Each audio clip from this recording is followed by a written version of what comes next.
Ask you to please.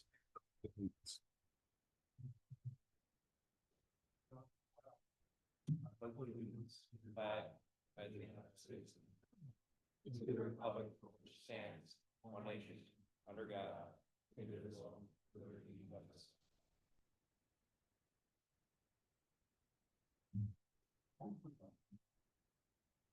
Again, thanks very much for coming out. Hopefully you're having a nice summer. Kathleen sends her regards. She's going to try to get here as soon as she could. She was running late on a business trip she had. With that, just want to share that we've had 2 executive sessions since we last met, one being on July 16th to discuss real estate matters, and prior to this meeting this evening to discuss sewer legal matters. With that, is there a motion to approve the agenda? So moved. Thank you, Joe. Is there a second? Thank you, Julie. All those in favor? Aye. Any opposed? We have an agenda and the start of a meeting.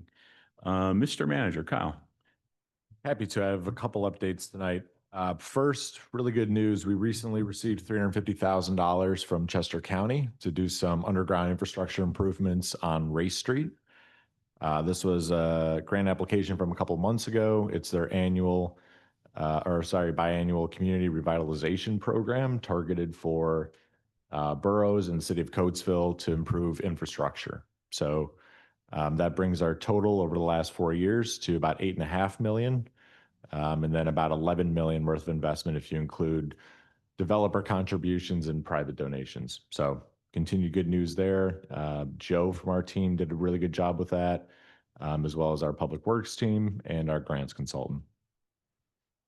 Secondly, Councilmember Norris and Councilmembers Fight and Kakamo have been working with the Hub and CAX respectively on the letters of intent that we talked about a couple of meetings ago.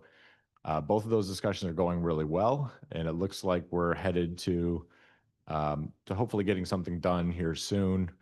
Of course, any bidding process, any sale, any condo will go through public votes and public discussion, but really positive cooperative discussions there.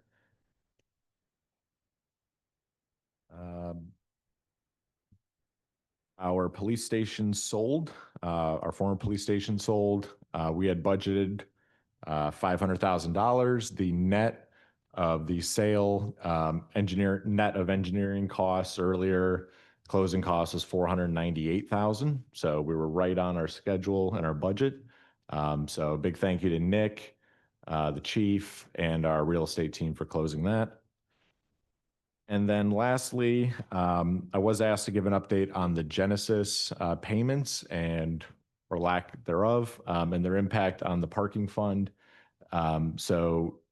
Genesis has not made their parking payments. That's the reason for our parking fund being quite tight. We will give 2 updates on that. Nick can speak to what the number actually is, and you'll see here in our capital budgeting the impact it'll have. And then Mike can speak to where we're at with leaning them for that money. Yes, right now they are 14 months in arrears, and that total is $359,333.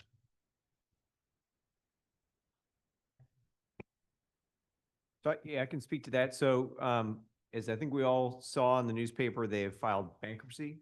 Part of the bankruptcy process entails an automatic stay of past collection efforts. However, there's a process in the bankruptcy proceedings by which we can submit a claim for it. We're then ranked. The way bankruptcy works is everyone gets in line based on your priority.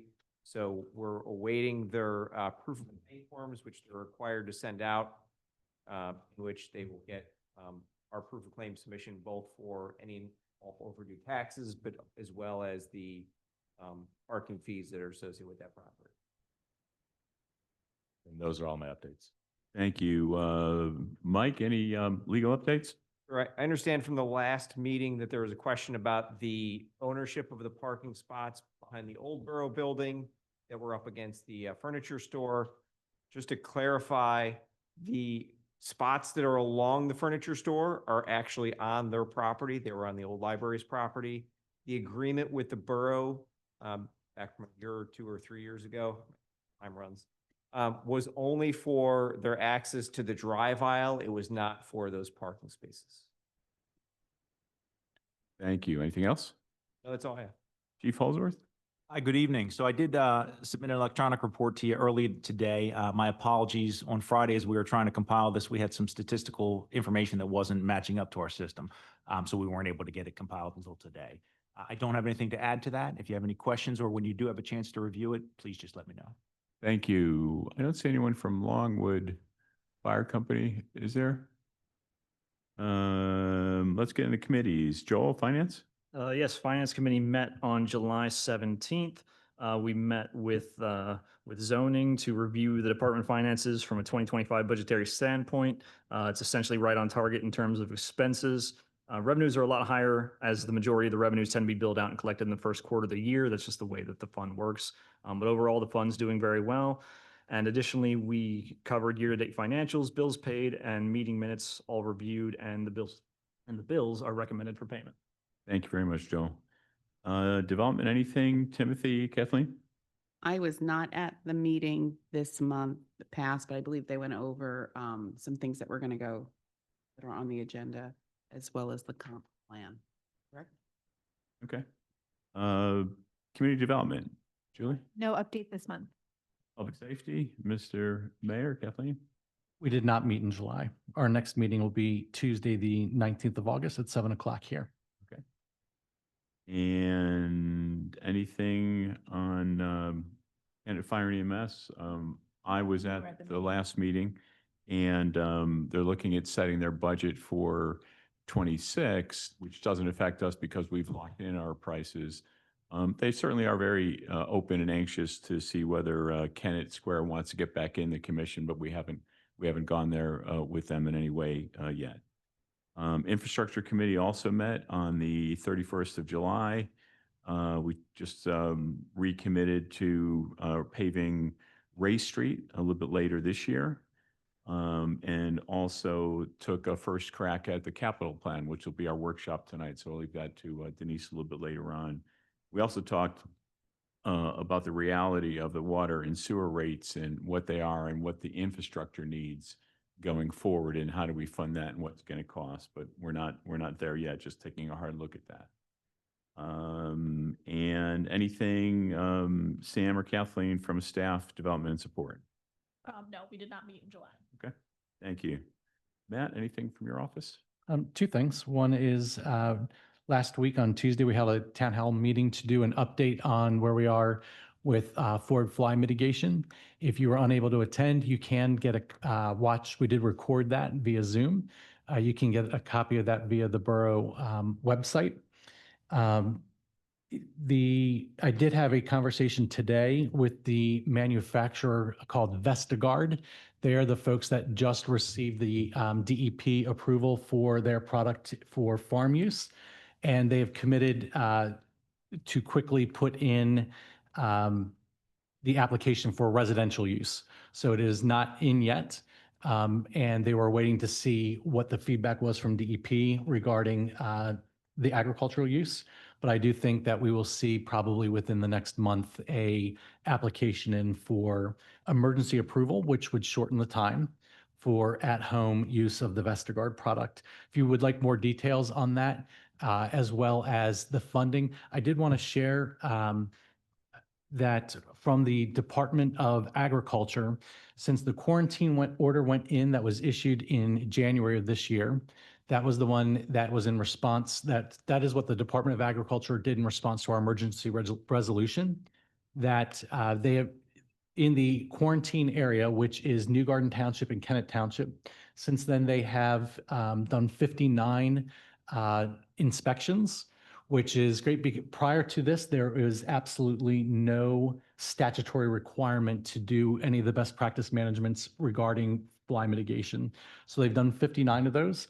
They did 83 educational outreach programs where they met with farmers to explain the different best practice managements and to introduce alternatives. And then lastly, there was a $500,000 worth of grant money available to upgrade steaming off equipment within the farms. So far, 200,000 of that has been committed, 59,000 of it funded, and about 200,000 remains available for other farms. So we are definitely making good progress there. On Saturday of this past week, there was a celebration at Kennett Fire Company for their 150th year of service to the borough and to the surrounding municipalities. It was actually a fantastic celebration, specifically in listening to the history of 150 years of community service and all the way back to their hand pumper and how that worked all the way through now. And it was a very nice celebration, and I look forward to them being here in public, hopefully at the September meeting, to recognize their 150 years as well. And that's it for me. Thank you, Matt. Yeah. I just have one comment, and that's to offer a special welcome to Brina Bush, who joins us as an intern from Representative Sappy's office. Brina, thanks for coming. And let's get into discussion items. We do have not a heavy agenda in the number of items, but certainly a very weighty agenda in terms of some very, very important topics to discuss. So I just ask you to please keep your comments to 4 minutes, because I think there's a lot of folks that will express an opinion, which is great. With that, let's talk about the consideration of the HARB application for 128 East State Street. Andy, is that you? Yes, sir. 128, where the Franklin Building is at the corner of Broad and State. They're asking, or Thank you. it is green, so it is on. Okay. They're proposing changing some of the entrances, adding some additional windows and a glass frontage on above the 3rd floor. This is in preparation to put commercial activity on the ground floor and 52 apartments on the remaining floors. Are there any questions about the materials? Or The HARB's recommendation? is to provide a COA. The work being done is appropriate to the building, and it will modernize the look. It will also make that corner a little safer, because you will have better sight lines. If you were like me, you cut the corner around to State Street, you could run into people because there's no sight line. Now, with the additional entrance on the eastern corner, northeastern corner, you'll be able to see a lot better. Okay, thank you. First off, council, mayor, comment, discussion? Is there also a roof deck? No, No. no. There, above the 3rd floor, there will be person space. And that's why they're putting in these glass walls so people don't, walk over the edge. No, these are residential apartments being planned. Level 4 says balconies. Yeah, and that's the glass wall that I'm referring to. It's above the 3rd on the 4th. Right. But then overall plan has a roof deck. I don't think they're actually going to do that. Okay. Is there? Yeah. I don't. It's small. Yeah, and that would not be visible from the street, so it's really not part of our purview anyway. Is there a motion to issue a certificate of appropriateness for the 128 East State Street? Is there a second? I'll second it. Any other council discussion? Any public comment? Microphone, please. John asked where they're going to park. They are making arrangements to park in the garage. That will be part of their rental activity, is they will get spots in the garage, which it will be paid for. I don't know how many. Sandy, do you want to come up?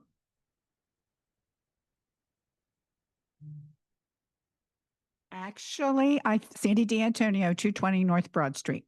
I think it's a great idea, but parking is a concern. And who determines how much they pay? And is it a yearly lease or are they buying? Because we're going to need parking in Kennett with everything that looks like the Borough Council wants to do? So that's my question. How do you want to address it? Yeah, it's largely driven by the zoning code for what their use is, tells us how many spaces they need. But they still have to reach an agreement with the borough on what that rent looks like. So just like we had a deal with Genesis, they have to reach, we collectively have to reach an arrangement for you'll rent this many spaces at X dollars per year. So if there's 52 apartments, and I did read that some would be studios, but most couples have 2 cars. So who determines how many spots that they actually get is my other question. That's all. They're my concerns on that. Yeah, that would be zoning. So currently it's 2 spots per unit. If they wanted to go less than that, it would be a zoning hearing board. So they would need 100 spots. If they have 50 apartments, they would need 100 spots. How many spots are in the parking garage? 492. And this is residential, so that would probably be more likely overnight as opposed to during the day. And just recall, this is not the approval of anything to do with the building or changes. I'm sorry, it is to do with the exterior only, the HARB application for can they put, if the deal goes through, which it is not, can they change the entrance on the corner of Broad and State? So that is still to come. This is just for the HARB certificate of appropriateness. Okay, my concern is money. Yeah. Thank you. Absolutely. Fair, very fair. Very fair.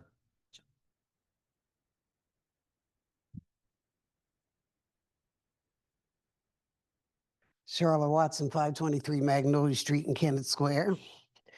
I know your concern is saying only with the HARB, but before you can even do any construction, alterations, renovations, you have to consider all the traffic, all the other implications that this project's going to bring.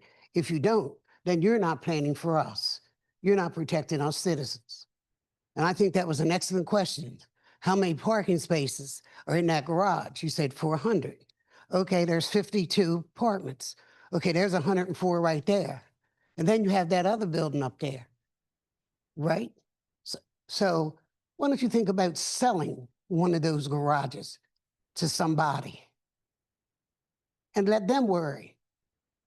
Because we're in dire straits here, and I don't care how many millions you spread out from the right over here, we're still in that 25 million least debt.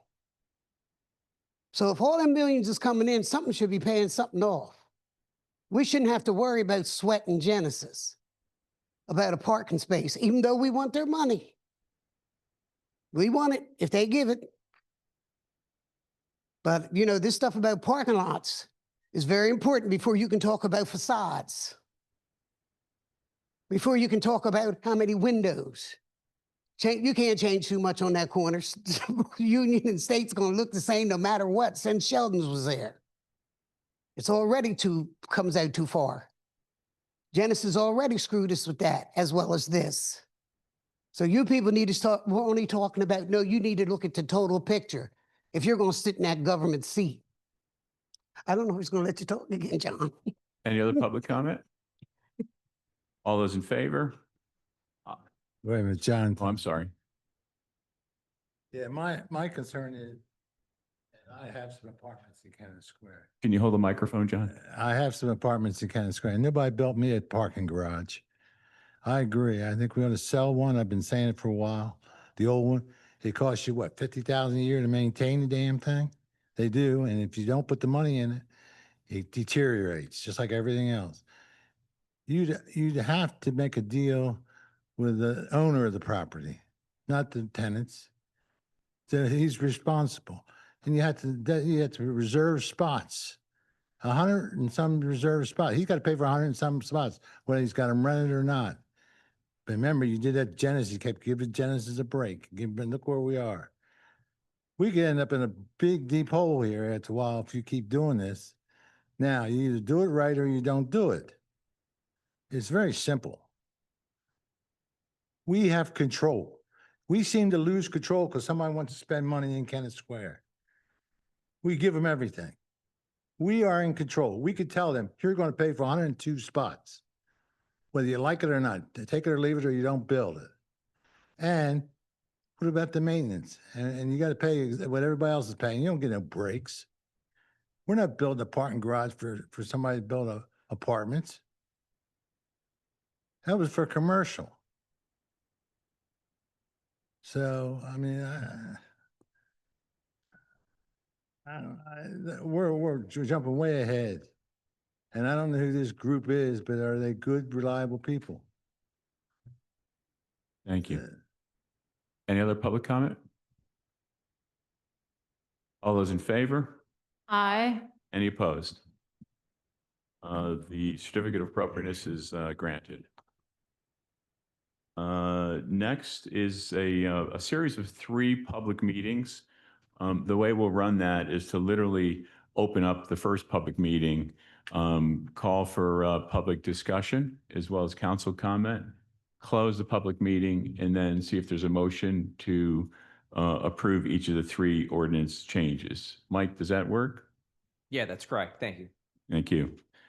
So with that, the first is to consider amending the zoning ordinance related to accessory dwelling units. Kyle? Sure. So we took a suggestion from the last meeting. We've created PowerPoints to really try to simplify every discussion here and have it up on the screen so you can follow. Hopefully it's helpful. Lexi's going to lead us through each of these 3 items. And to Councilmember Norris's point, we'll take a break after each presentation so that anyone can ask any questions you have and we can really flesh out that particular topic. So Lexi, you want to start? Yep. I'll wait till Rachel brings it up. Okay. So it's a really short PowerPoint. I'll just do one slide at a time because each slide is for each ordinance. So that way we can answer any questions for each ordinance. Okay, so accessory dwelling units.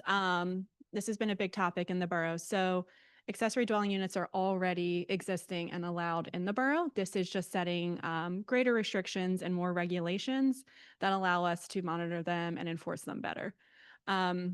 So the first part is defining accessory dwelling units as separate living units in accessory buildings. So we're just creating a new definition. So it's clearly written in the ordinance what accessory dwelling units are. ADUs are now limited to 1 per parcel, max 1,000 square feet and 2 bedrooms. So current ordinance, you can have more than 1 ADU on a parcel if you have the space for it. It's maxed at 50% of the size of the principal building. So you can have an ADU larger than 1,000 square feet and there's not a bedroom max. So this is restricting them to 1,000 square feet despite the size of the primary parcel building. Height limit 25 feet of height or primary dwelling, whichever is less. So the ADU can't be taller than the primary dwelling, but it now can be a height of 25 feet when it used to be 15 feet.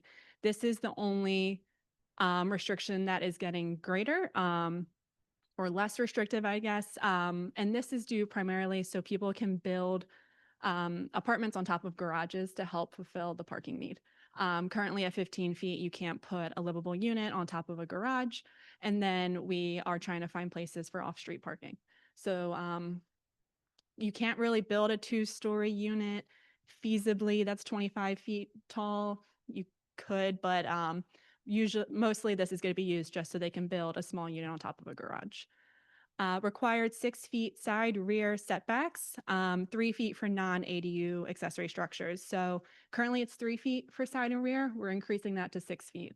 That was something we heard from the public and council that they wanted to have a greater side and rear setback so you're not encroaching on your neighbor's property. ADUs require rental and occupancy permits with annual inspections. If they're rented, it's already required, but we're now just spelling it out in the ordinance, so there's no miscommunication there. And then 1 parking space per bedroom with a max of 2 per ADU. Currently, we require 2 parking spaces per dwelling. We are reducing it to 1 parking space per bedroom. Most of these ADUs are 1 bedroom where it is a single person living in here. You might have a grandmother, you might have a college student, single people living in there. You rarely have large families living in the ADUs. So that's kind of a summary of the accessory dwelling unit changes, and then I'll leave that open to questions before going to the next. Thank you very much, Lexi and Kyle. Andy, on behalf of the Planning Commission, what's the recommendation from the Planning Commission?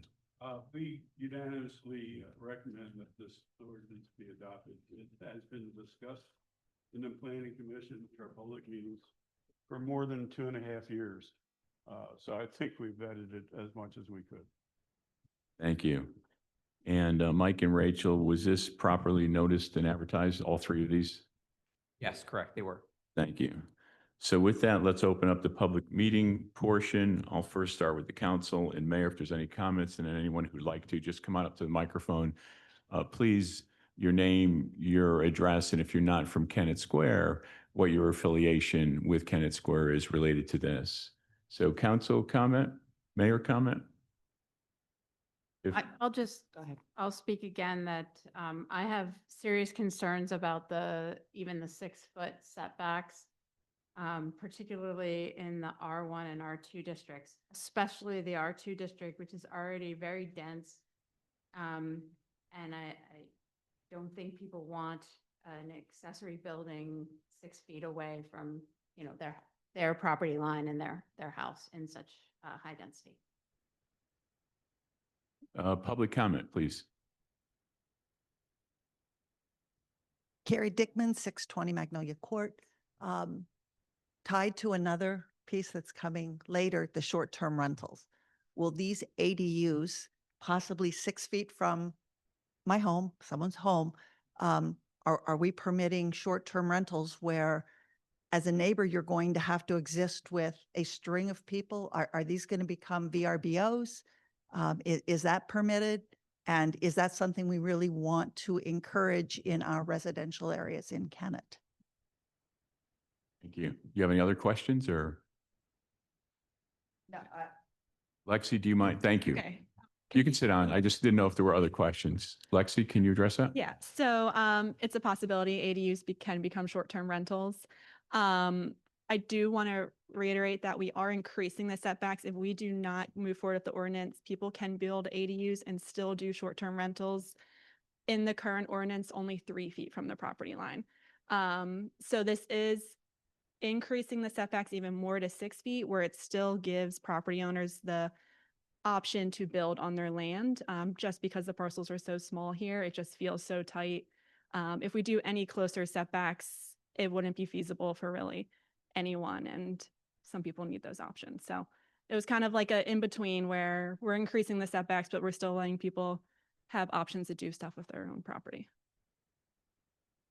Whoever'd like to, please come on up.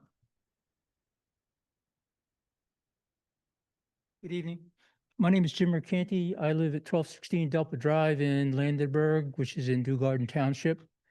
I started working in the Kennett, Southern Chester County about 5 years ago. Started with early childhood education with Joan Holiday. Delivered food from the Chester County Food Bank to a number of different organizations, fresh food in Southern Chester County. I'm an active volunteer in CACS and lead the CACS Community Housing Development Organization, and started the Southern Chester County Digital Equity Coalition, now the Chester County Digital Alliance, to provide connectivity and adoption, which means devices, affordability, digital literacy training, financial literacy training to all of those in Chester County who have up to this point never had access to the internet, or their access to the internet is solely through their cell phone. So good evening to the members of the council, to those in attendance, and to those perhaps listening. I appreciate the opportunity to be here. I'm here because, like many in our community, I'm concerned about the affordability and accessibility of housing in Kennett Square. As we grow and change, the question we face is, how do we ensure Kennett remains a welcoming, vibrant place for people of all incomes, ages, and backgrounds? One of the most practical, flexible, and affordable tools we have at our disposal is the accessory dwelling unit, or ADU. ADUs are small, self-contained homes, backyard cottages, above garage apartments, basement units, built on the same lot as primary residence. They're modest in size, but their impact can be substantial. Here in Kennett Square, where housing demand is rising and space is limited, ADUs provide a local solution to a regional problem. They allow us to add to our housing supply gently without altering the charm or character of our neighborhoods. Let me share a few reasons why this matters. ADUs are more affordable by design. Their smaller footprint and use of existing lots keep construction costs down. They provide lower cost rentals in walkable, well-located neighborhoods close to downtown transit and jobs. That means more housing for seniors on fixed incomes, young adults starting out, and local workers who want to live where they work. Second, ADUs serve families. In a town like ours, where community is everything, ADUs allow for multi-generational living. A retired couple might downsize into a backyard unit while their children and grandchildren take over the main home or vice versa. It's a housing solution rooted in care and connection. Third, ADUs benefit homeowners. For a family struggling with mortgage payments or retirees trying to stay in their home, an ADU can provide a critical source of supplemental income without selling or leaving the neighborhood they love.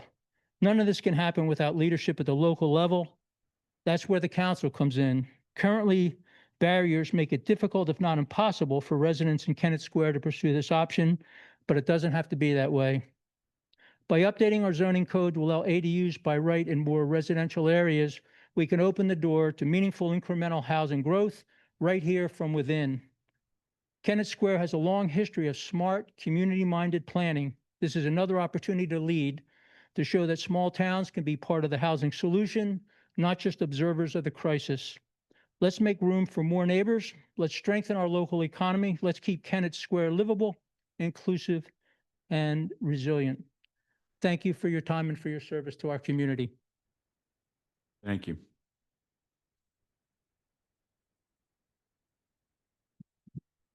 Charlotte Watson, 523 Magnolia Street in Kennett Square. So much for 4 minutes. Okay? It was 3 minutes and 50 That seconds. was long. Either way, that was long and it was irrelevant because it's not a Kennett Square resident.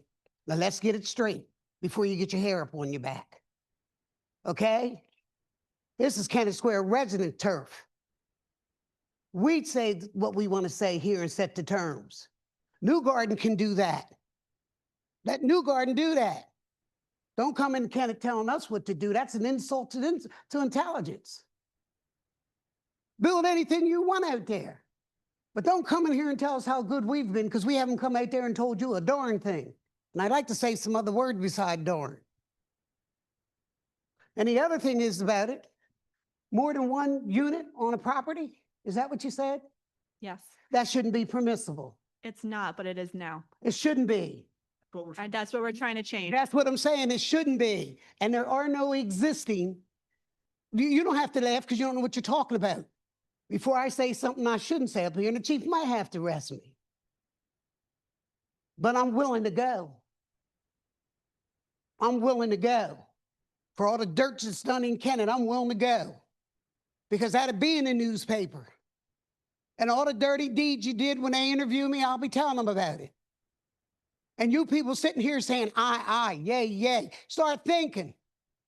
This is a destructive plan. This is destruction to Kennett. They've already screwed us. We have no we have no businesses. There are no jobs here, mister. There's nothing here. We are a dead town now.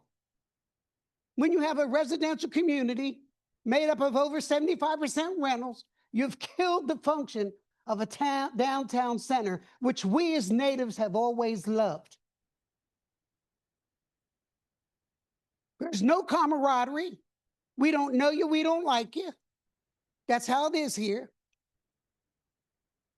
I happened to look at the community this weekend when the Far Hall had the Bigfoot. When all the people were here and stuck together, knew one another, and was a diverse community. What we have here now is pure bedlam. We're going in out of each other's in and out of our doors and don't even know one another. We need a community here, and 25 feet on an accessory dwelling unit won't do it. It shouldn't be any higher than 15. It should be one family, one person, not a family even, because you're going to have a small unit. It should not be as tall or even 3/4 tall of the major residence. It should have 2 parking spaces for anything you have, because people in Magnolia Place, what I've witnessed on my end, I've seen people with 3 and 4 cars. And my own family, I'm guilty too. So I just telling you, even though we're old, we have it. Okay? But I'm telling you, you need to wake up and smell the coffee. And I see this being pushed, Bob Norris. And I see it being pushed by you. Because no citizen came here asking for this. And the ones that exist are illegal. John Thomas, 406 South Broad. What I don't understand is we got about 6,200 people in this town. We got all these apartments. Now we're going to build 52 uptown again. Now you want to let everybody that buys a house in Kennett have the ability to add to it. Everyone. I guess that's all zones, isn't it? Yes, and it is currently all zones as well. Yeah, it ought to be in certain zones. And if you do it at all, I mean, if it was feasible, the conditions here, you should have 2 cars. If you got 2 bedrooms, you got to have 2 cars. Believe me, somebody that's rented apartments for almost 50 years, husband and wife, they both work today. They can't afford not to. So they go 2 different directions. So you got to have 2 cars.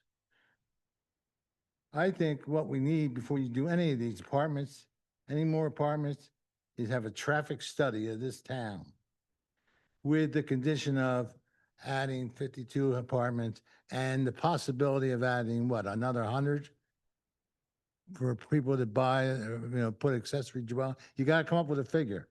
Where's all this traffic going to go? We got so damn much traffic now, we don't know what to do with it. Our town was developed in 1855. And it was designed that way. It was designed for horse and buggy and carriages and all that stuff. And you can't make it any bigger. It only holds so much.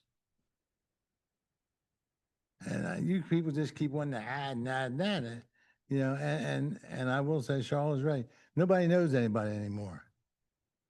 Nobody knows anybody anymore. I mean, I know Charlotte and I are probably 2 of the oldest people that lived in Canada all their life because we chose to.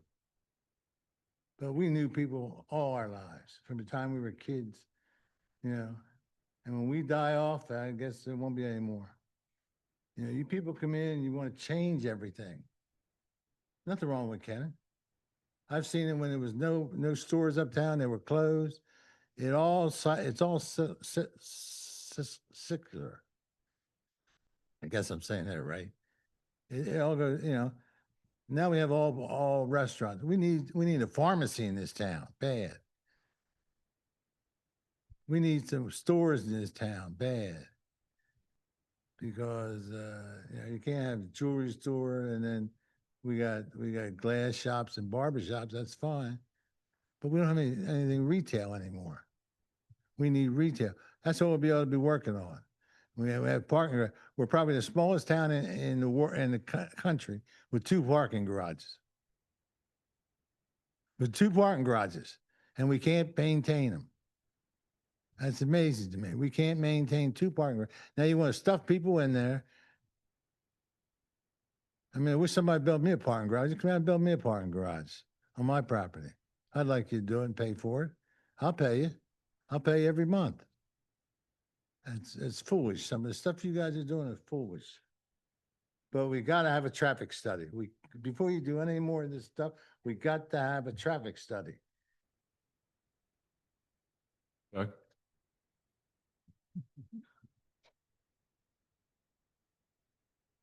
Doug Durfler, 315 South Union Street, also a member of the Planning Commission. And for those that oppose Mr. Mercanti speaking because he wasn't a resident, I'd just like to say, I'm here because, like many residents in our community, I'm deeply concerned about the affordability and accessibility of housing in Kennett Square. As we grow and change, the question we face is, How can we ensure Kennett remains a welcoming, vibrant place for people of all incomes, ages, and backgrounds? One of the most practical, flexible, and affordable tools we have at our disposal is the ADU. The Planning Commission was charged to look at this as something that we have in control to open up the housing inventory in Kennett Square. ADUs are small, self-contained homes, backyard cottages, above-ground apartments, basement units built on the same lot as primary residence. They're modest in size, but their impact can be substantial. Here in Kennett Square, where housing demand is rising and space is limited, ADUs provide a local solution to a regional problem. They allow us to add our housing space gently without altering the charm or character of our neighborhoods. Let me share a few reasons, like Mr. McConaughey said, and as a resident, I hope that this speaks more clearly to council why this matters. First, ADUs are more affordable by design. Their smaller footprint and use of existing lots keep construction costs down. They provide lower cost rentals in walkable, well-located neighborhoods close to downtown, transit, and jobs. This means more housing for seniors on fixed incomes, young adults starting out, and local workers who want to live where they work. Second, ADUs serve families. In a town like ours, where community is everything, ADUs allow for multi-generational living. A retired company or a retired couple might downsize into a backyard unit while their children and grandchildren take over the main home, or vice versa. It's a housing solution rooted in care and connection. Third, ADUs benefit homeowners. For a family struggling with mortgage payments or retirees trying to stay in their home, an ADU can provide a critical source of supplemental income without selling or leaving the neighborhood they love. Now, none of this can happen without leadership at the local level. That's where council comes in. Currently, barriers like this make it difficult, if not impossible, for residents in Kennett Square to pursue this option, but it doesn't have to be that way. Thank you. Thank you, Doug. Tom, can you hold on 1 second? Kathleen? Okay. I'm sorry, Tom, please.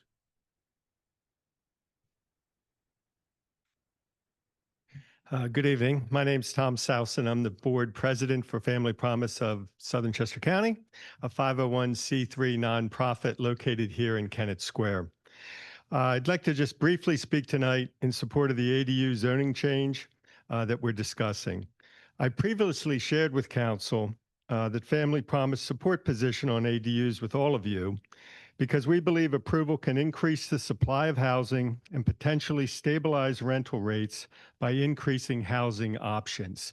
The Family Promise mission is to help folks in our community who are homeless or are on the verge of homelessness. So obviously, housing is an extremely important consideration for the families we serve.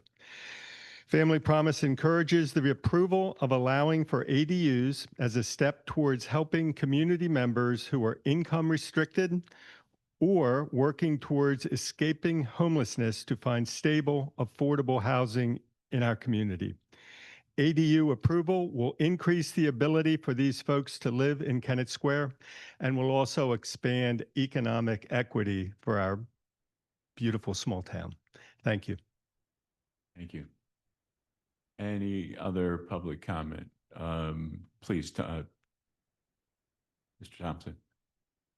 Troy Thompson, 612 D Street. Just a couple of other considerations when you go and lay this out. With Kennett Square Apartments, we had that in between 2 bedrooms and 1 bedrooms to dictate how many parking spots. So they put in an inventory of 1 bedroom with a study. I would ask that anything we draw up that we have that consideration. If it's a study, it equates to the same outcome as a parking spot. I understand because it's a bigger unit. However, per the building code and when they have a rental inspection, that cannot be used as a bedroom. So when we do the inspection, that they would not be able to occupy that study or den as a bedroom. I understand that, but if you actually searched industry on that, that's one of the weakest parts of ADU management is the enforcement part of people that after the inspection, how they repurpose. So all I'm asking is just consider putting that in there, that if you have a study and a 1 bedroom, dictate that to be a 2 parking spot situation. It might change how people come forward in it. The other thing I would ask to be considered is when you research the whole issue, everybody's dealing with ADUs, is something in there in regards to privacy. And the privacy I'm talking about is where would a balcony or window face? So some of the biggest concerns are making sure you don't have a window facing into another property owners, because that's not fair to them. So we don't have anything really spelled out there. And it could be as simple as any kind of window facing an adjacent property needs to be evaluated, especially if it's a higher elevation than a yard or any other kind of situation that people don't want to be visually inspected. In regards to the setbacks, again, looking at building code, you're not allowed to have stairs from a garage up into a bedroom, and there's other considerations on that. As far as stairs, is that part of the setback, or is it Yes, included stairs in are the envelope? considered in the setback. Anything building more than, I want to say 6 inches up from the ground is considered in the setback. Okay, so if people don't opt to have something come into the garage and they have something go outside of the garage, that's within the envelope of the footprint, correct, on the setbacks? Yes, so if they were to add stairs on their side yard, the stairs would need to be 6 feet from the property line. So then the building would most likely need to be 9 feet from the property line. Okay, thanks. Thank you. Ken?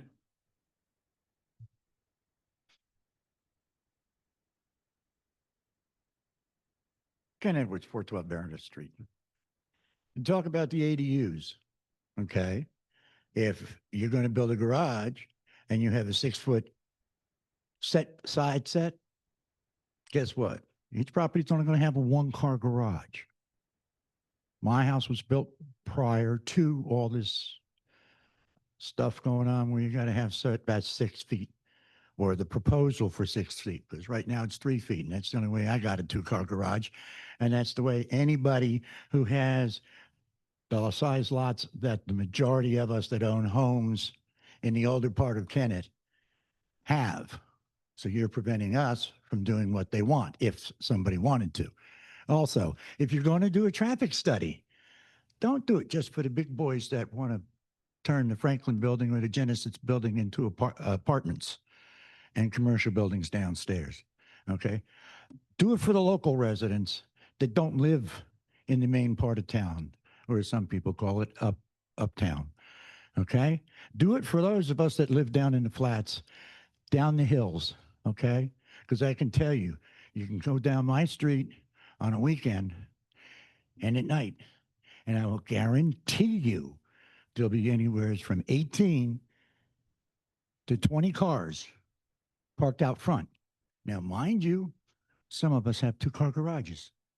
I'm one. My cars go in the garage. But there are that many cars. And part of the street, I don't know about Kennett because it's such a throwback town, right, as far as I'm concerned right now. I have commercial buildings after the building that my house occupies. Most of the time you get a commercial building, there's no parking on the street in front of that building. Why? Fire code, which in this town is non-existent. There's no parking codes. You want to talk about problems like that? Go to the apartments off of South Street. Go to any of the apartments where people are living. You have more vehicles in those parking spaces parked illegally than anywhere else. But do the parking study and include every damn street in this town. And you'll see the problems that you're going to be mounting on top of problems if this is passed. And allow the ADUs, because I can guarantee you, I'll have 40 cars parked on my street if you do that and my neighbors decide they want to build an ADU in the back. I'll be 40 cars instead of 20. And I'll be pissed. Thank you. I just want to add some, oh, is it okay real please, quick? go ahead. Just in regards to Ken's comment where the garages, it's still 3 feet for non-ADU accessory structures. So you can still build your garage 3 feet from the property line as long as there's not an apartment on top.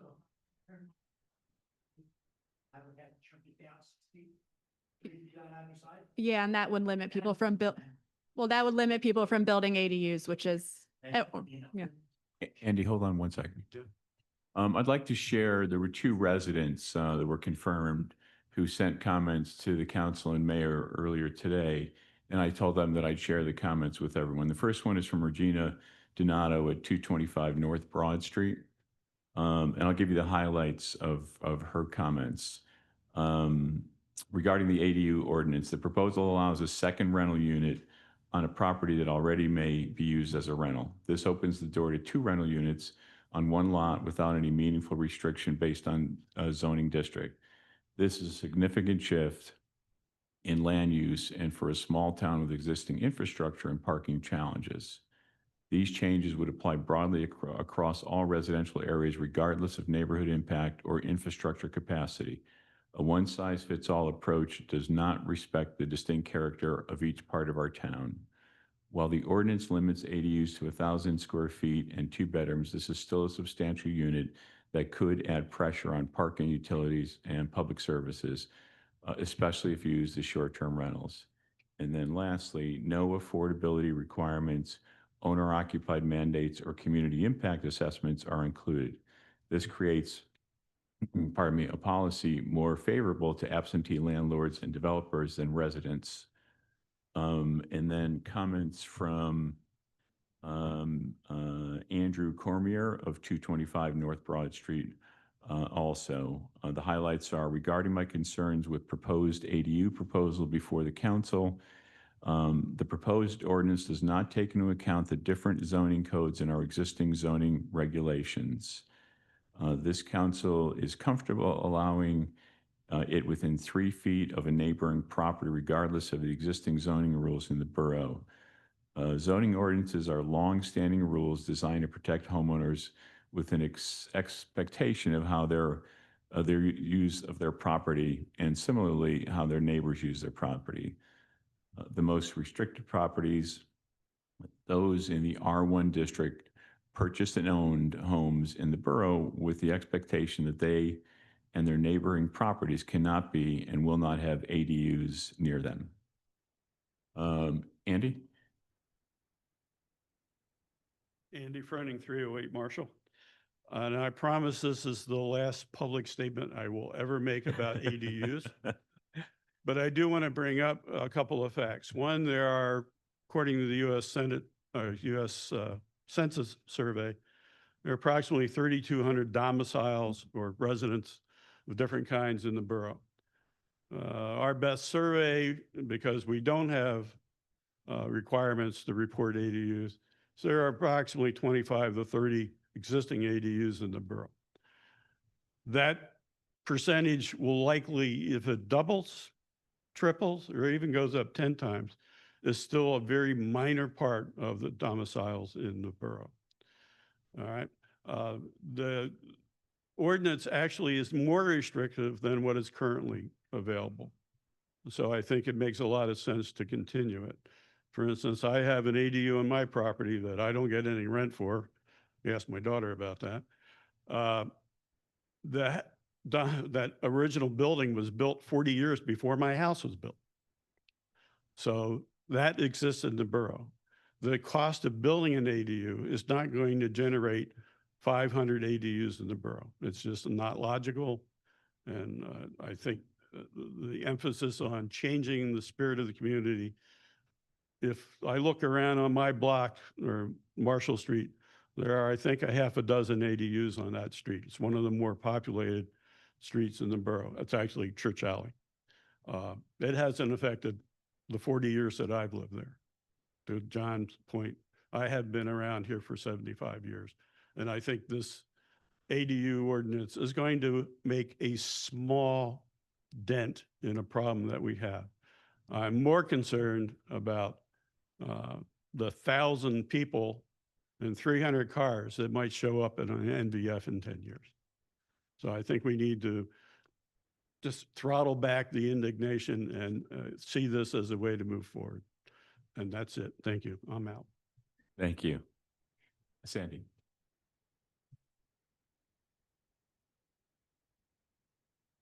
Sandy D'Antonio, 220 North Broad. Now, Todd Oplinger, before I start my 4 minutes, Todd Oplinger at 251 North Broad sent a letter to a few people, and I would appreciate it if somebody read that so it doesn't take some of my 4 minutes. Whether they condense it or not is up to them. Okay. Well, my concern is the impact on the EMS, the fire company, the traffic situation, the parking. And if you're allowed ADUs, my neighbor next door isn't going to like it if I put a second floor because on North Broad Street, I'm uphill. So therefore, she is not going to appreciate an ADU on my property. Plus, in my backyard, I probably have room for 2 ADUs. I think Kennett is only 1 square mile, and we lose sight of that. I understand people think we need housing. What makes everybody think this is going to be affordable housing? That you can't tell people how much to charge. So I think that's ridiculous. I know Andy, no offense, is for ADUs. I think that's great if it's family use. His was already there. But I think when you're letting people put in a new garage or a new outbuilding and letting them build a 2-bedroom, that's ridiculous. And most seniors aren't going to want to climb steps. So bottom line is, I just think it ought to be reevaluated and not pushed through on this short term. Tonight, there's a big agenda. I just don't see the advantage, and I feel like investors will buy properties knowing that, especially if they're in the construction business, then they can put on ADUs or short-term rentals. So I have a lot to say, but basically, I don't think it's right for long-term residents, and I think they're going to push some long-term residents out because I like the character of this town. I'm one of the few people that have lived here all my life. And I don't think it's fair for anybody in any organization or somebody that's coming in renting now to decide what's good for me. Thank you. Thank you. Somebody is going to be. Luke, before you go, can I read Todd Oplinger's letter? Do Thanks. you need me to stand here though? Will No. you read that? Oh, okay. Thank you. Luke was lurking behind you, so. Lurking. Sorry. He was standing politely behind you, waiting for his turn. Sorry, Luke. Todd writes to say, I am very concerned with the amendments specifically to not just the ADU ordinance, but also the short-term and rental parking ordinances. We as citizens of the borough do not appreciate the lack of explanation in layman's terms and the legal jargon used in all of the changes to codes, et cetera. Also, I don't appreciate the agenda publication at the end of the day, Friday afternoon, requesting of more information won't be responded to until Monday.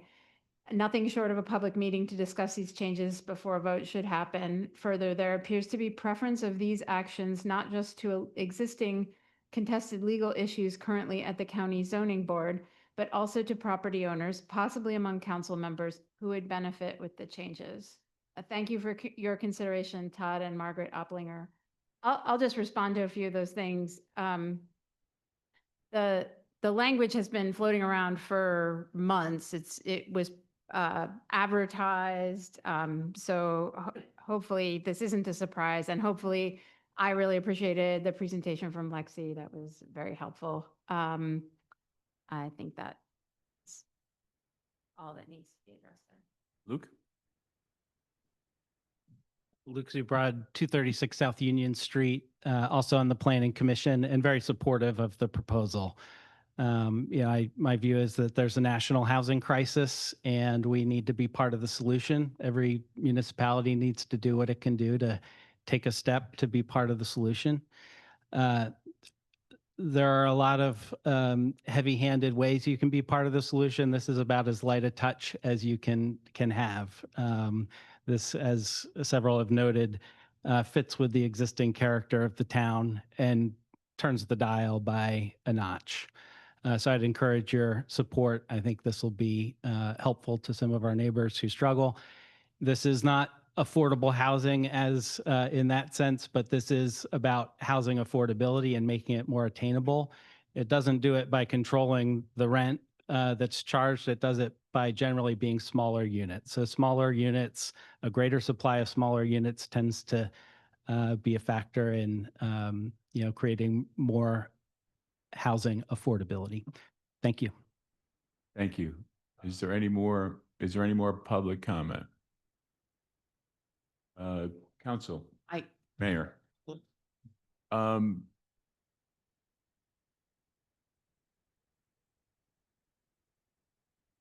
I don't know how to answer that right now, John. Ma'am, if you had a comment, please go. I'm Diana Lomas, 335 North Broad Street, and I just want to say I'm opposed to the ADUs as well as most of my neighbors here. I wouldn't like if someone put a structure very close, 6 feet to my house, and the privacy issue, they could be looking in on me, they could be looking down on me. I bought the home in the borough. I love the borough. I love my privacy and my lot, and I wouldn't like it if my neighbors could then put something so close to my house, it takes away my view, my privacy, all the things that I love about my location in the borough.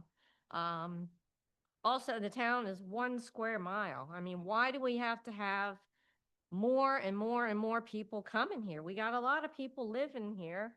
Now I'm just hearing about the 52 apartments that are going to be at the old Genesis place, which is going to be 104 parking spots. And it's so crowded as it is now, parking, even going down through town when I like to shop in town and I park, the tractor trailers come through, they hit your cars. You know, someone was killed walking right in front of a friend's home by a tractor trailer. It's too narrow. Parking is an issue. We have water leaks all the time, especially on the south end of town. More people and the ADUs and in the Genesis area are going to put more strain on our water, our sewer, our parking, our privacy. And I think that's all I have. Yeah, so I'm opposed to it, very much opposed to it. Thank you for your time. Thank you for your comment. Council, Kathleen? Jen? Oh, I'm sorry. I'm sorry. Yeah, Bob, I'm surprised that you didn't read the whole denial letter. You just did the highlights, but it was a beautiful letter.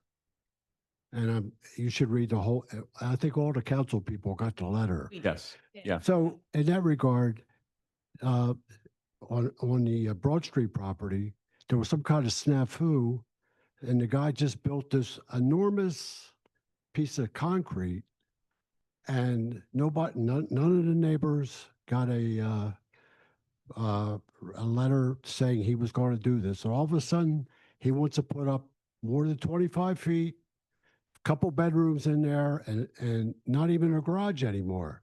So for this, that's why I'm opposed, because something happened there, and I just think my neighbors are getting the shaft. Thank you. Thank you. Thank you. Is there any other public comment? Kathleen? Lexi, if you can clarify, in the amend, it's accessory to buildings and structures down in B, number 4. It says no more than 2 accessory units, structures, including a private detached garage, shall be located on one lot unless it's 15,000 square feet or larger in size. And then it goes to, if you have larger, you can have 3 accessory units.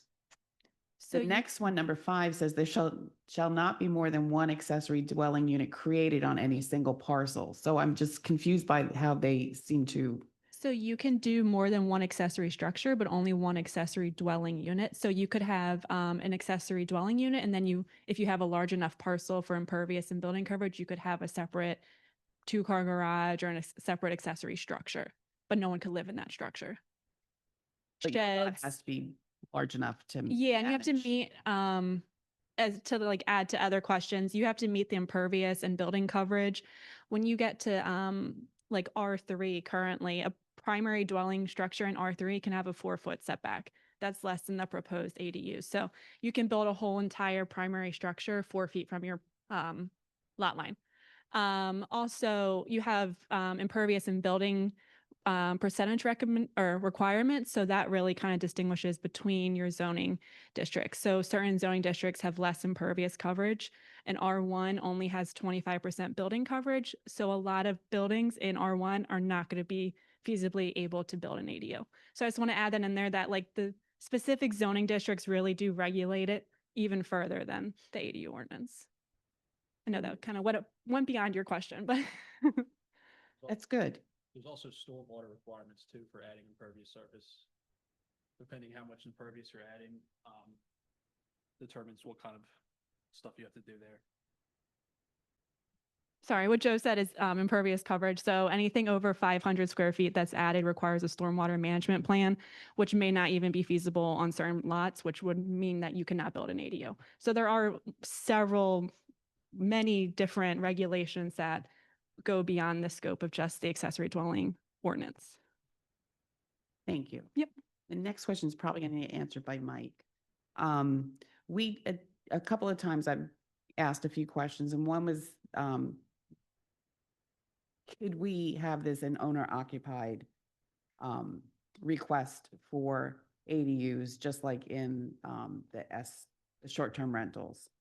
And I believe we can't because Yeah, so part of the problem with the owner occupied concept is the way that the law defines a person. If John Smith owns a property, it's easy to say, okay, John Smith is now occupying it. But if it's a corporate or non kind of corpus entity, then there's no way to determine if it's owner occupied. because LLCs, which are often created when a property is purchased, are people too, Under the law, yeah. under the law. Yep. Okay. Just making that clear for everybody. And then the concern there is that LLCs have been purchasing properties in town, and they're not always owner occupied. And while we are strengthening some of our rental unit codes and such, the concern, which I've stated before, is that we're not having homeowners necessarily in their homes and renting, that the whole property could be a rental unit from the house to the AD. And then what sort of environment and community are we actually building? So that's a concern above and beyond we don't regulate charges for these. So it's not necessarily affordable housing, as some people would hope.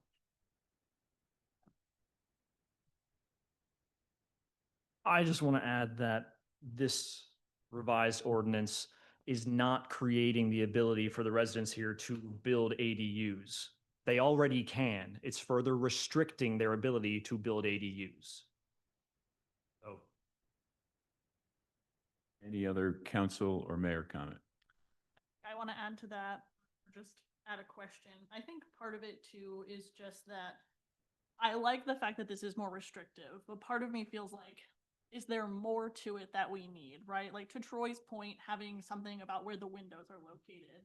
Or I know Kathleen just asked this, but like the whole owner occupied piece, like even having owners, I saw one when I was doing some research where they have owners within 15 miles. And if they don't have that, then a property management company has to come in. Like just things like that might help control what we have here. And I think Ellie had read from Todd and Margaret, but they had responded to me on something too. And it was just the concern of losing, obviously, the charm of town. And, you know, the fact that if we have additional rental properties, are they long-term? Are they short-term? You know, and there is a difference there, right? A long-term resident might feel like a homeowner because they're here, they're invested in the property. And we do need short-term rentals. I do believe that as far as, you know, tourism and things, but there's just not as much control on any of that. I don't exactly know how we get that, but that's my concern, right? So I think the ordinance is good because it does make it more difficult. But I just feel like there maybe is more we need there. Don't know what that is, but I just feel like maybe it could be a little bit more robust in some areas and that might help. I can answer to a few of that. When you mentioned the 15-mile radius, actually, which is good again to enforcement as we go, our current ordinance for all rentals, your local agent management company needs to be within 5-mile radius of Kennett Square. So we are currently working with rental owners that do not have an agent management company or the owner within 5 miles. So that is something that is important, that the tenants have someone that is easily accessible. When it comes to the windows, you have, I feel like already just walking up Broad Street, a lot of windows are already going, like you're looking into your neighbor's house. I think you're in a borough, so I think that's not uncommon. But restricting where the windows go can be iffy when you're trying to figure out the best egress for bedrooms, design layout, all of that, how their garage falls. So it comes into more of like a design regulation when we really just want to make sure we're hitting like the setback regulations, the parking, and the size. But I do understand the point of like looking in your neighbor, they're looking over you now. However, there's already quite a few tall ADUs in the borough. So, yeah, so. Timothy? I sit on the development team with Kathleen, and we've discussed this over and over and over. And I think one of the questions I had asked, if everybody ran out tomorrow and got an EDU, how many homes could actually accommodate? I live on East Linden. I couldn't do it. I couldn't put a doghouse in the backyard. So we're a very tight community as far as space. Like we have little lots of land. Not a lot of people have an acre or two. So I'll ask you and Andy, and if everybody ran out tonight and got an ADU, how many people could actually do it with all the restrictions? And I think our estimate was over the next 10 years, 50. Sorry, say it again. Next 10 years, there might be 50. Thank you. And the average, Not 50 new, total of 50 units in the borough. Just because of the expense, space, and like I say, if you're in the R3, you're already looking in everybody's window. I can look from my kitchen window to my neighbor's kitchen window on both sides. So I'm not buying that argument. and Luke, I think we had a discussion too. What is the average cost? I mean, you talked about if somebody builds one, not a, when will they break even on it? What is that, 10, 20 years? I know there was a discussion regarding that. 240 square foot. Yeah, I think what I've seen and heard and discussed with people is it's on the order of a couple $100,000 to build one of these. They are difficult to finance because you've already pledged the collateral to your lender. So that tends to be an obstacle right now that makes it difficult to actually build one if you can fit it within your lot. I would be surprised if we had more than 10, maybe 20 over the next decade. Westchester adopted a similar ordinance a year or two ago. And within the first year, they got one application to build. So I don't think that this is dramatically going to change the face of the borough. I think it's a fairly modest step. Thank you. Mr. Mayor? Just a quick question. Lexi, do you know in the last 2 to 3 years how many building applications have come in for ADUs approximately? I've only been here like a year and a half, but in my time, I think it was not 3, you think, maybe? And I know one was the one where the guy got denied and had to go to ZHB and then to go to county ZHB.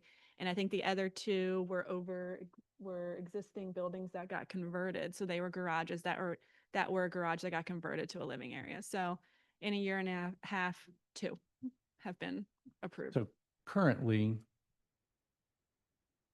people can build ADUs. Mhm.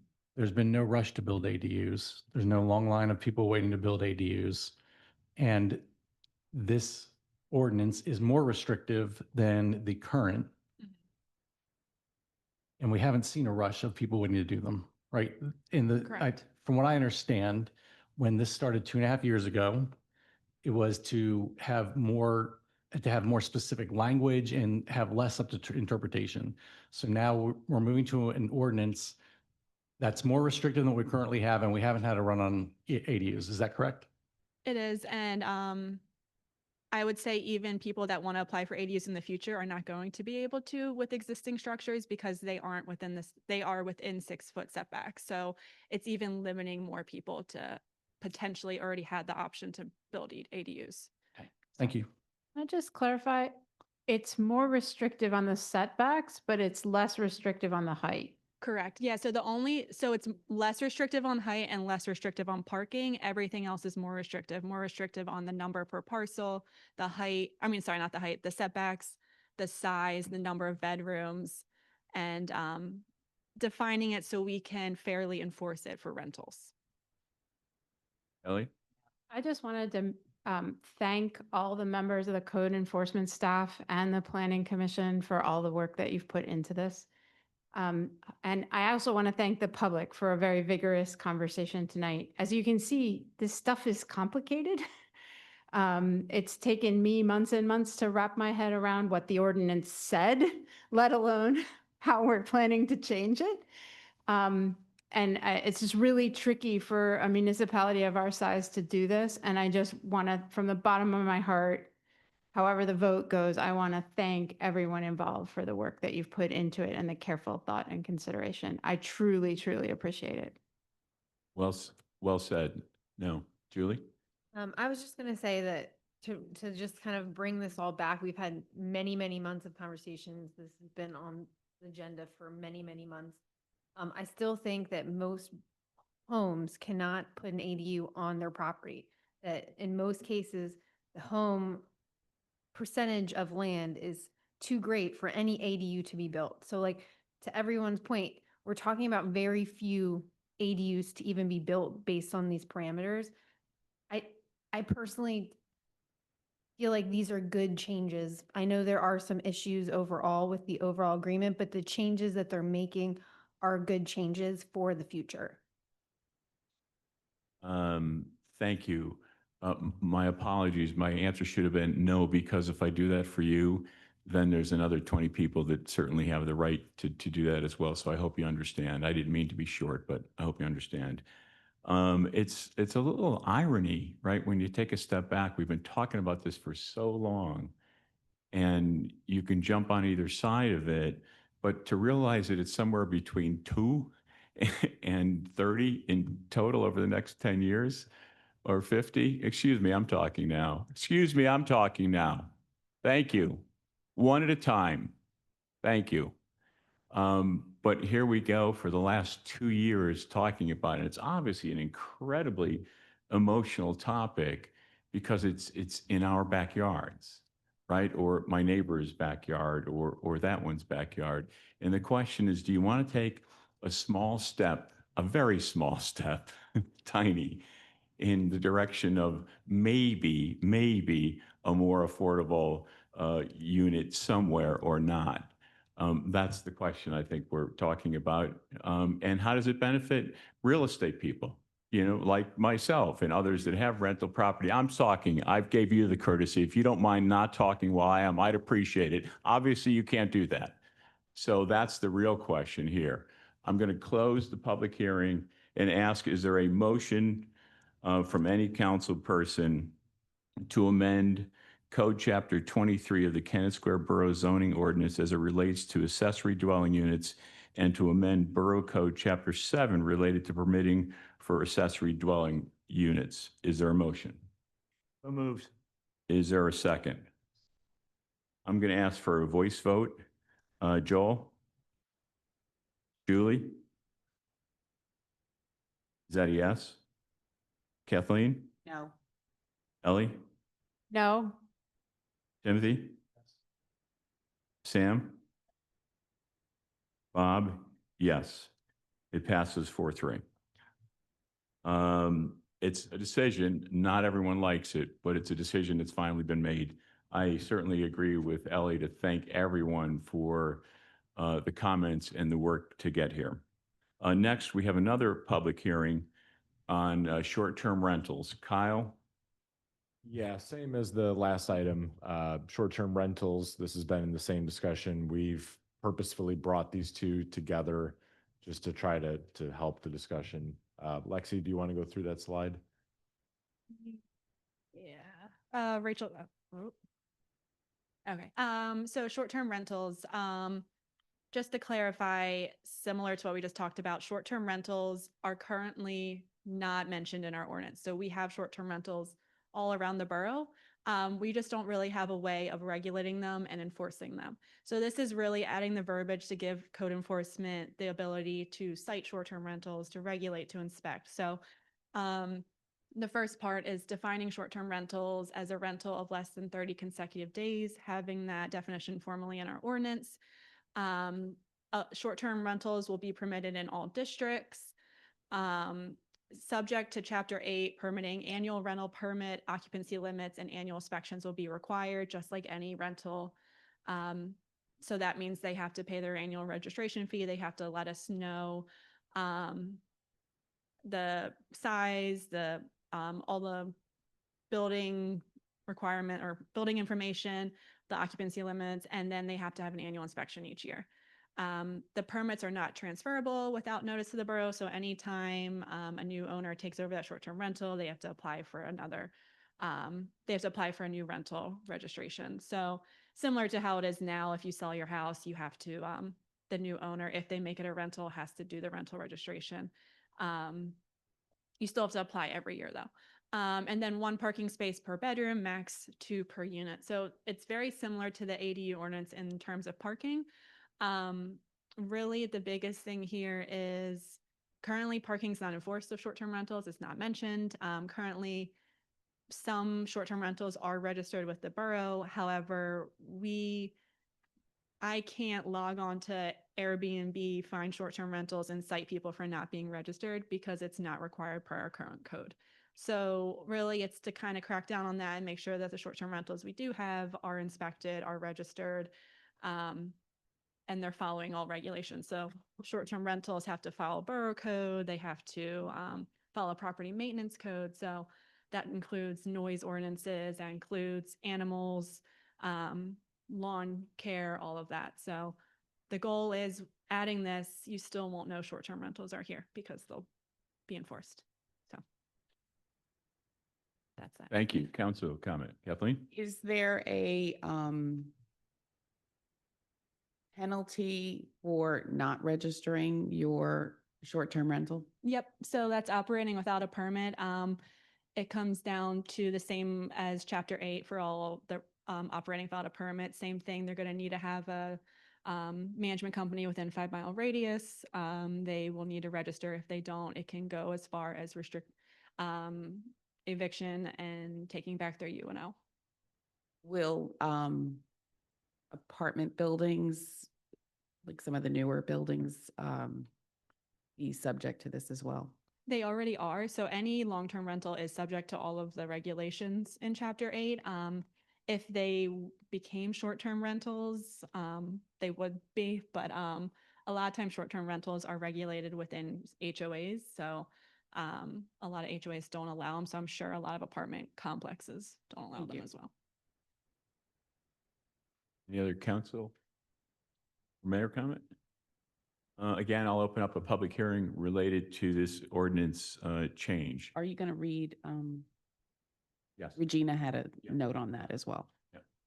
I'll open that up. If there's anyone, please come to the podium or grab a microphone. We'll get it past you, and I will share with folks Ms. Donato, Regina Renato's comment. Again, she is at 225 North Broad Street. Her comments regarding the short-term rental ordinance. The STR policy, while requiring permits, does not go far enough to meaningfully restrict or manage short-term rentals. There is no clear cap on the number of short-term rentals permitted per block or neighborhood, no minimum night stay, and no owner occupancy requirement. By permitting short-term rentals in all residential zoning districts, the borough is encouraging commercializing of our housing. This pushes out long-term renters and first-time home buyers and raises housing costs for working families. Kennett Square is not a resort town. It is a vibrant year-round community made up of long-term residents, small businesses, and civic organizations. Allowing our housing market to be dominated by short-term visitors threatens the very fabric that makes this town attractive in the first place. Limit short-term rentals to specific zones or with stricter operating guidelines. require owner occupancy for ADUs or limit them to non-rental use, set a maximum percentage of homes that can be short-term rentals per neighborhood, implement infrastructure and parking impact assessments before approvals, and include more robust enforcement and permit revocation mechanisms for violations. Right. Public comment, if there is some, please. Yeah. Thanks, thanks, Andy. Thanks, Troy.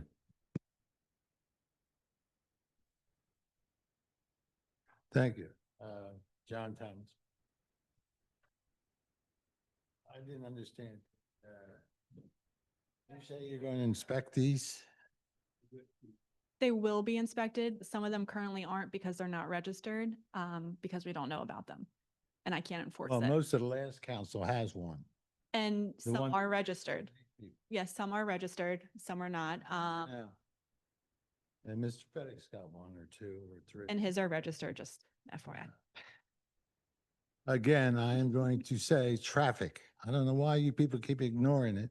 Traffic, traffic, traffic. You got to consider what's going on outside of the borough. You got 72 homes going on Birch Street, the Kennett Township, right there on Birch Street coming in. You got all this traffic. We got all this traffic, and you want to give rentals to everybody, and you think that people are not going to charge as much as they can? I do have a question for you, Bob. What's the cheapest rent that you have in this borough? I'll tell you what mine is. You know, what's the cheapest? Mine's $1,300. My cheapest is 600. Is what? 600 Yeah. For what? for a one-bedroom apartment. You have an apartment for rent for $600? Yeah. I'm surprised. That didn't work out, did it? No. I'm tickled to death, but I don't buy it, and it won't stay there, because I'll tell you, I have cheapest rent, almost the cheapest rent in Kennett Square for my units, and I'm very satisfied with my unit. But I'm not looking for poor people who can't pay the rent. I'm sorry, I wish I could. You got all this ground in New Garden Township and Kennett Township for housing. Where are we going to put all these people we got coming in here? You want all the people coming in here. And we got more traffic than you can shake a stick at. People coming from New Garden and Kennett Township through our borough, and then all the people you got here now, and then you tell me you only got 10 people. You know who the 10 people, 10 ADUs are going to be? Huh? Bontrager, Bob Norris, and Bosley. They'll have 10 in a couple of years. So, yeah.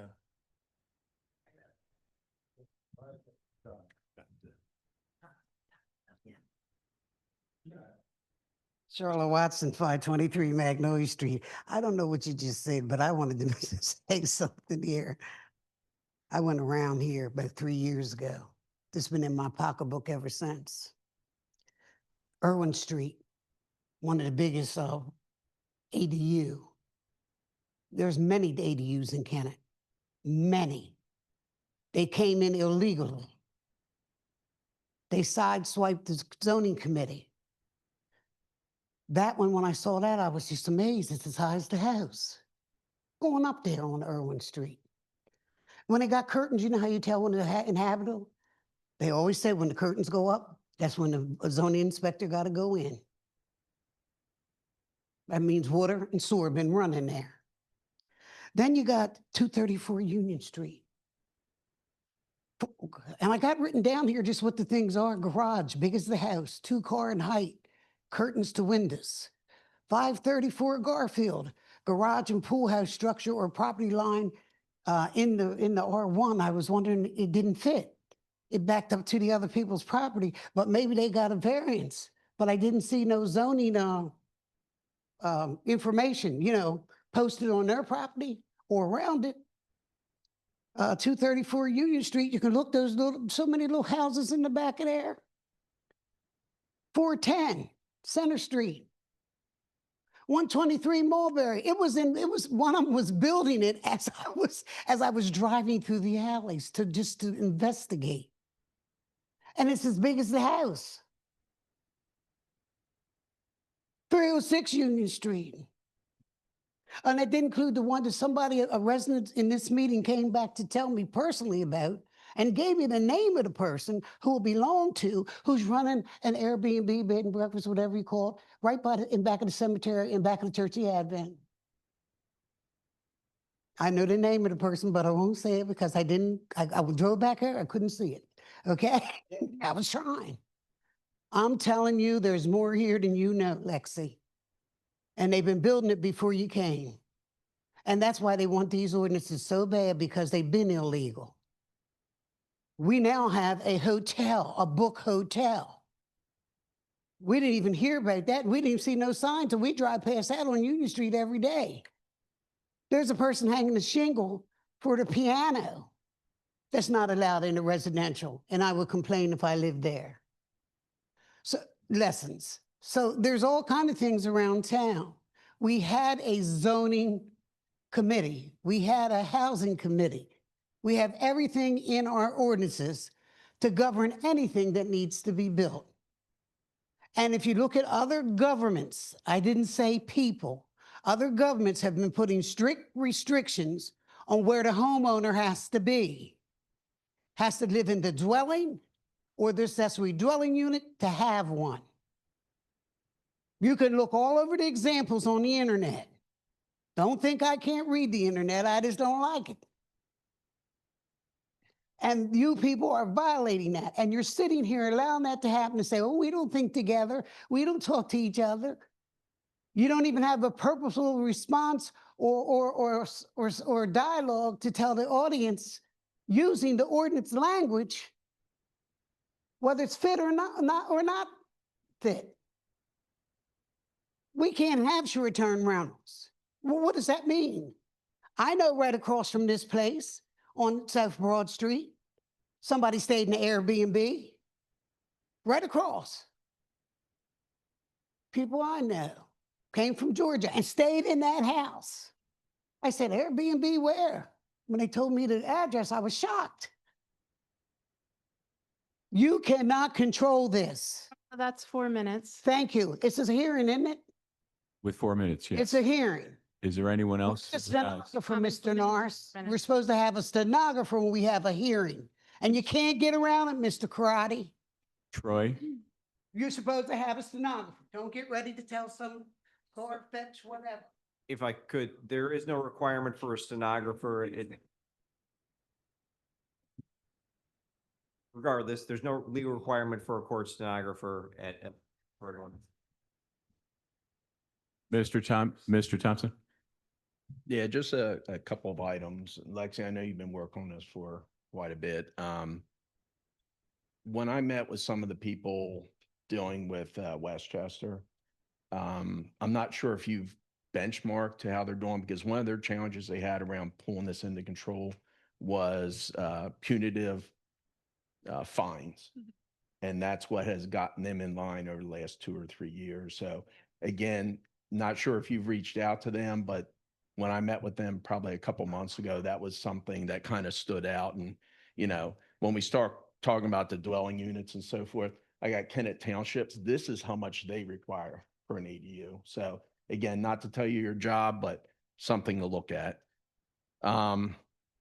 So one thing I do want to revisit and really with the solicitor here, because we talked about this before and we enhanced our recusing when we vote on stuff. And I know I've sent you information in the past.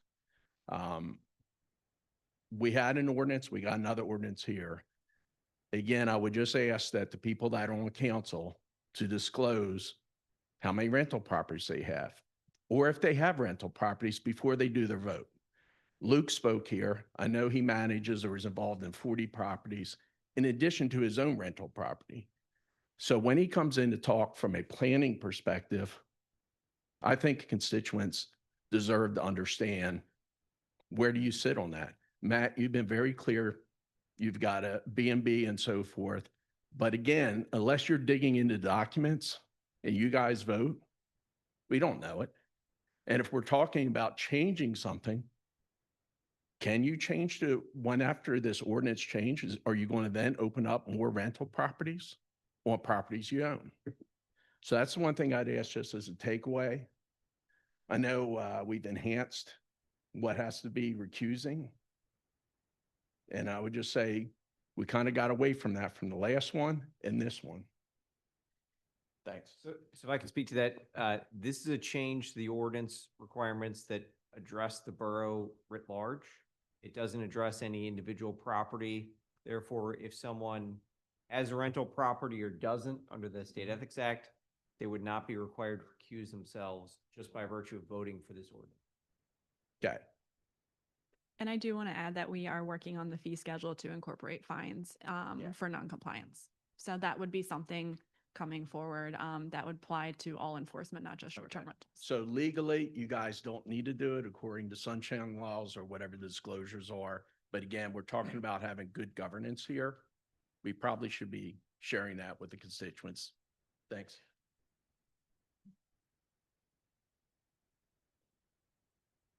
Sandy D'Antonio again, 220 North Broad. I do want everybody to know I respect the jobs they do because I know you get a lot of money for what you're doing. But my concern is we still have that parking issue and it's not going to go away. We have 3 new hotels. Has anybody checked the occupancy like on the Birch Street property? I know the borough building is not ready yet. The boathouse, I heard, is doing well. I can't understand why we're trying to get more short-term rentals. It seems like, and I'm not trying to be disrespectful, but the residents who come here every month and voice their opinions, it doesn't seem to matter. So we're the long-term residents, and just like Troy said, about the gentleman that spoke earlier that has rental properties and whatever, accessory dwellings. So we're not going into that. But I think we need to research a little more. I don't know how we find out about the illegal rentals, which there are several. And can we charge a permit fee and an inspection fee or a yearly fee that is substantial for the borough? And I'm not in favor of the short term. And also, I have one question. Water and sewer. I remember reading something about somebody not getting approval yet, even though they have it. They had to wait for water on South Walnut Street up from the old Grand Sasso building. Is that true? Are we having issues? I read that somewhere, like 2 months ago. Oh, they were doing a subdivision. I believe that's what it is. They're doing a subdivision. They can't build until I believe the new the pump station is built. So we're having issues with something like that. You have to wait. So anyway, and there have been a lot of water main breaks. So I just think, what advantage is it tax-wise to the borough? Because we're spending a lot of money and we're not getting roads fixed. We're worrying about short-term rentals, and people don't necessarily take care of their property as was stated for short-term. Thank you. Thank you. Sandy, I just wanted to answer you. I actually see this ordinance quite differently than you. We don't have anything in the ordinance now that covers short-term rentals. I guess technically they probably should have been getting just rental permits, which there is an annual fee that covers the cost of inspecting that unit. It's not clear whether or not people who have short-term rentals are getting that inspection. So what we wanted to do with this ordinance is make it crystal clear that we want to know about them, we want them registered, and then we'll be able to monitor it so that if it becomes a problem, this can come back before council and we can tighten up the ordinance if we need to. So when we discussed it a couple months ago, that was pretty compelling to me personally, as like, this is the first step forward towards regulating short-term rentals. So I don't think technically they're like kind of unregulated, out there. And this would start to put, some parameters around it that the borough will permit. I just hope there's a way to track the people that are doing this illegally. And that's I don't know how you do that. So that is a concern of mine. So It's currently done for rental properties. I mean, there's long-term rentals, there are commercial businesses, there's lots of stuff going on in the borough that aren't registered that we are currently enforcing and policing. So, I don't know if policing is the right term, but like, we are enforcing that. So yeah, it would, this would allow us to actually do investigation to find these short-term rentals and require that they be registered. And if they don't register, then they would get violations and citations for it. okay. And one note, the Old Borough Police Station, I saw something being done there this morning. So they seem to be working already. Great, thank you. Andy? Again, my swan song. One of the things I want to point out is we surveyed, when we were working on this for the last 18 months or so, we surveyed what was going on around the country with regard to this. We surveyed the potential legal problems that being too restrictive might have, and I'm sure Mr. Crotty can respond to that as well. We also talked to the chief when we decided our short-term rentals, are they a police problem now? Or are there problems? He said basically very few incidents, I think is correct. So we looked at this very carefully. We also went out and tried to find every short-term rental that was being listed on a public site, whether it be whatever they are. VRBO and Airbnb. We found about 40 in the borough currently. None of them were, or very few of them, I think, were paying permit fees, inspection fees, whatever. So what this ordinance does will legitimize those folks, make them behold to our standards. It also, and one of the primary drivers for me, was to establish a way of guaranteeing the health and safety of the visitors to our borough. If you are an illegal short-term rental and you're not paying attention to fire code, you don't have the necessary egress for bedrooms and those kinds of things, that's a danger, and that could get us really into hot water. So the specific point of the effort here was to provide for the health and safety of visitors, to guarantee that we know what's going on in the borough, as the ADU thing will also do for us, and also to give us the ability to act when something goes wrong. So that it's not to encourage STRs. It will probably make them less viable because we're going to ask a lot more. Thank you. Thank you. Carrie Dickman, 620 Magnolia Court. I'm going to go back to ADUs because I see them as very integrally tied together. We had Luke speaking, this deal that ADUs are for grandparents. You know, a grandparent, we build one, I'll stay there, I'll give my house. That's great. I'm not opposed to that concept. But when we pull in the short-term rental and we talk about an ADU now being used as a short-term rental that could very well be in a residential neighborhood. I heard that for the festivals, there's a need for short-term rentals. That's great. They don't need to be in residential areas. We can control both the ADU, the short-term rental, by limiting where they are. As this exists right now, all zones within Kennett, I see an A. I assume that means they're approved in those. People move into neighborhoods with a feeling of what that neighborhood is.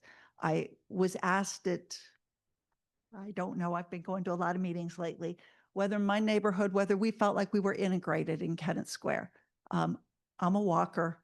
A lot of people in my neighborhood are. We walk uptown constantly. I do feel integrated. I'm a resident, and I think we need to maintain an outlook of Kennett Square for, I'm not sure what Kennett Squareans, I'm not sure what that word would be, but for residents first. We want to invite people in. We have festivals. There's great. We have some short-term rental options, professionally managed, that are there. We have Fairfield Inn. We have other places close.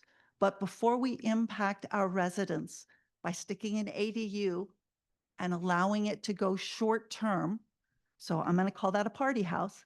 I think we need to respect those of us who live here, those of us who are invested in this town, those of us who come to the meetings, those of us who just shop and live here first. So I'm not opposed to the ADUs. I loved the idea of a grandparent. It happens to be my idea to do with my daughter when that time comes for me. And I'm not opposed to short-term rentals. I'm just opposed to them in residential areas and to allow an ADU to be used in a residential area for a short-term rental.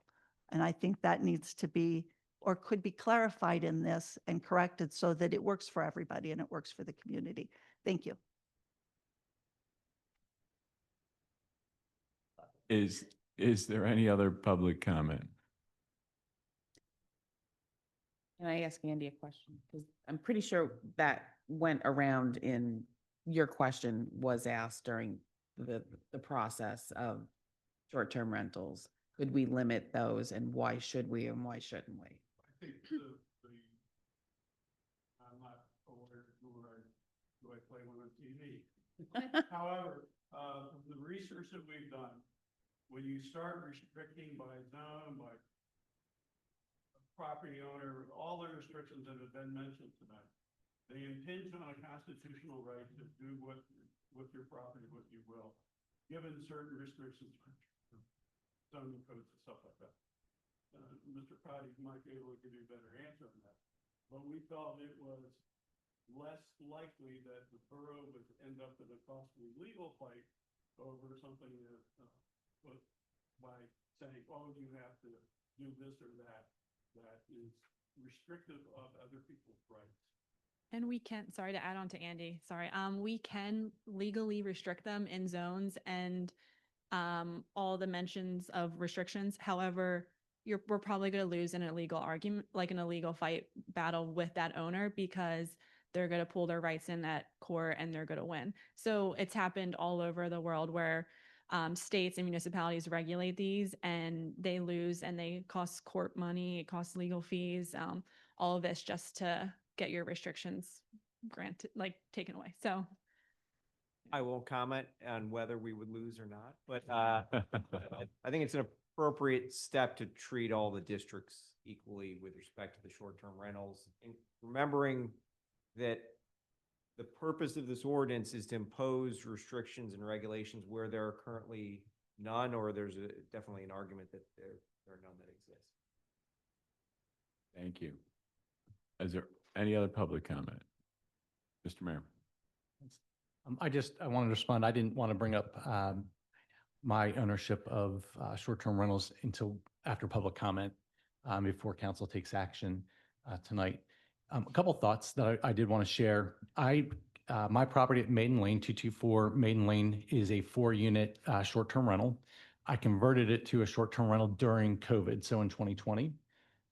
Just to be clear, if you rent any property for less than 365 days, in which the landlord-tenant law would kick in, there are 0 regulations in the borough right now that have any restriction, oversight, or anything for short-term rentals. There's none. They don't exist. There is no obligation for property owners in a property that's leased for less than 365 days to register their property, to have their property inspected. They don't exist.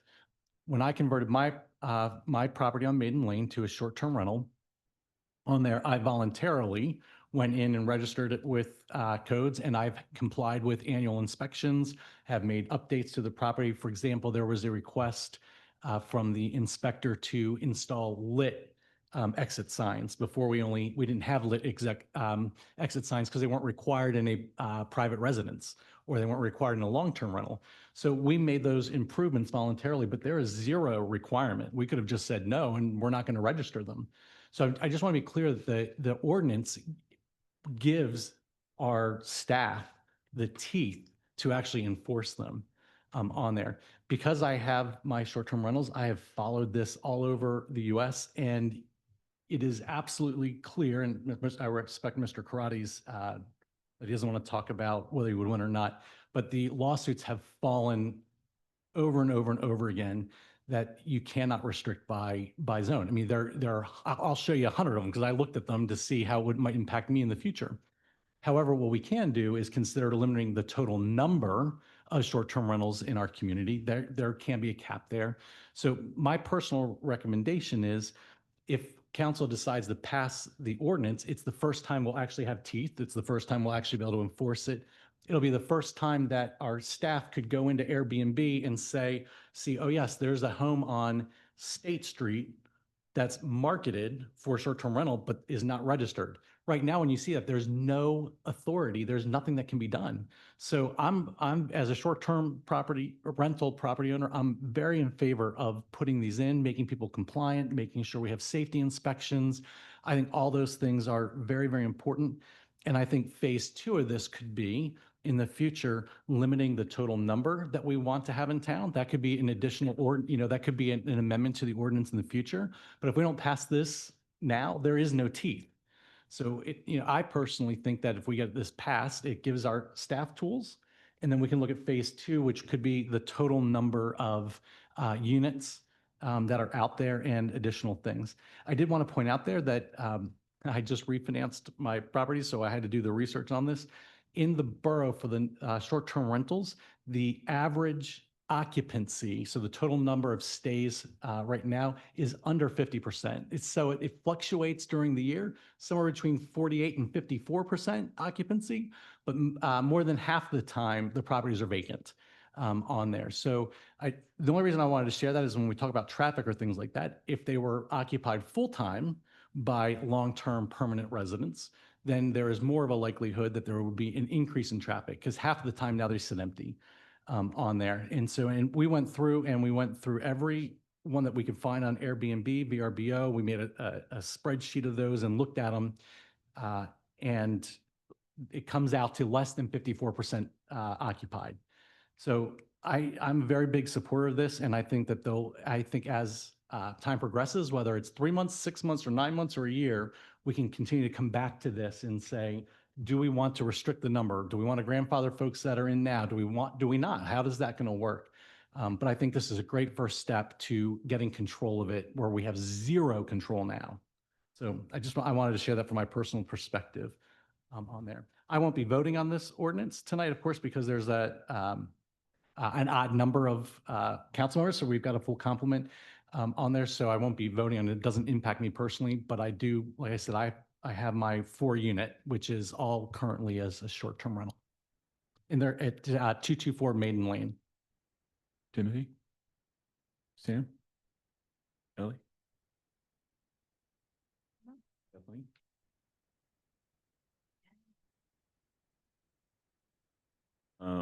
I do as well. I think it's actually giving us some teeth to police short-term rentals better than we have in the past. I don't have any short-term rentals at all, nor have I ever. The public hearing is closed, so I will ask council, is there a motion amending Code Chapter 7 of the Kennett Square Borough Code, as well as Chapter 23 of the Code, the Kennett Square Borough zoning ordinance as it relates to short-term rentals? So moved. Thank you, Ellie. Is there a second? Thank you very much, Julie. I'll do a quick roll call. Sam? Yes. Timothy? Ellie? Yes. Kathleen? Yes. Julie? Yep. Joel? Yes. And I'm a yes as well, so it's unanimous. That passes. The third ordinance amendment that we're taking up has to do with district references and shared joint parking. Back to Lexi and Kyle. Lexi, take it away. Okay, my last one. This is an easy one too. So district references and shared parking. This is really just a cleanup of the ordinance. This adds the reference to C3 mixed use districts under the zoning designation that clarifies shared joint parking allowances for non-residential uses. Currently C1, C2, and I1, I2 can share parking for commercial use only, not residential. If they have a lot that they can create a 5-year plus agreement with to lease parking from them. So if there is another commercial lot within 600 feet, 600 to 1,500 feet, they can rent space from that lot to fulfill their parking requirement. So this can be considered for joint parking allowed with overlapping hours per borough approved agreement. So we need to see that they have a greater than 5-year lease agreement to prove that they have parking to fulfill their requirement for over 5 years, and that the overlapping hours are accurate based on how the operations operate. So this just updates the language for compliance and location of the required off-street parking. So this is adding C3 to that. Currently has a C1, C2, OI1, OI2. We added C3 to the zoning district a couple of years ago, and that was just not added in there. So this is just more of like a clerical administrative change.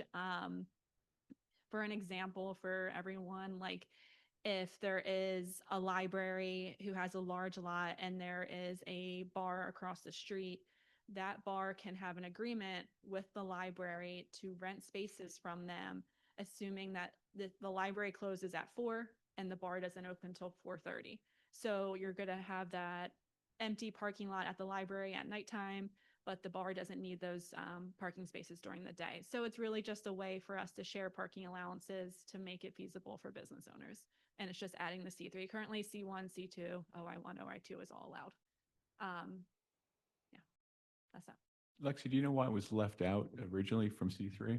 As we're going through ordinance changes, and my next presentation about the comp plan will go into that more, but it was just a miss, as you'll notice, and like other districts where there's an A missing and permitted uses under a chart. That's kind of like what happened here. Thank you. Council, mayor comment? We'll once again open up a public meeting formally to consider this. If there's public comment, please come on up to the podium or share the mic. Thank you. John Thomas. I'm a little confused with this because how do we tell the library that they do it now? I think Sitton has done it for years. He rents, that's between them and, after hours. You give them permission to do it? They already have permission. If they own the property. I think this ordinance right now, what you're talking about is for the 52 units you're talking about building and the parking garage. No, that's C1, so that's already in the ordinance. That doesn't have to do with this change.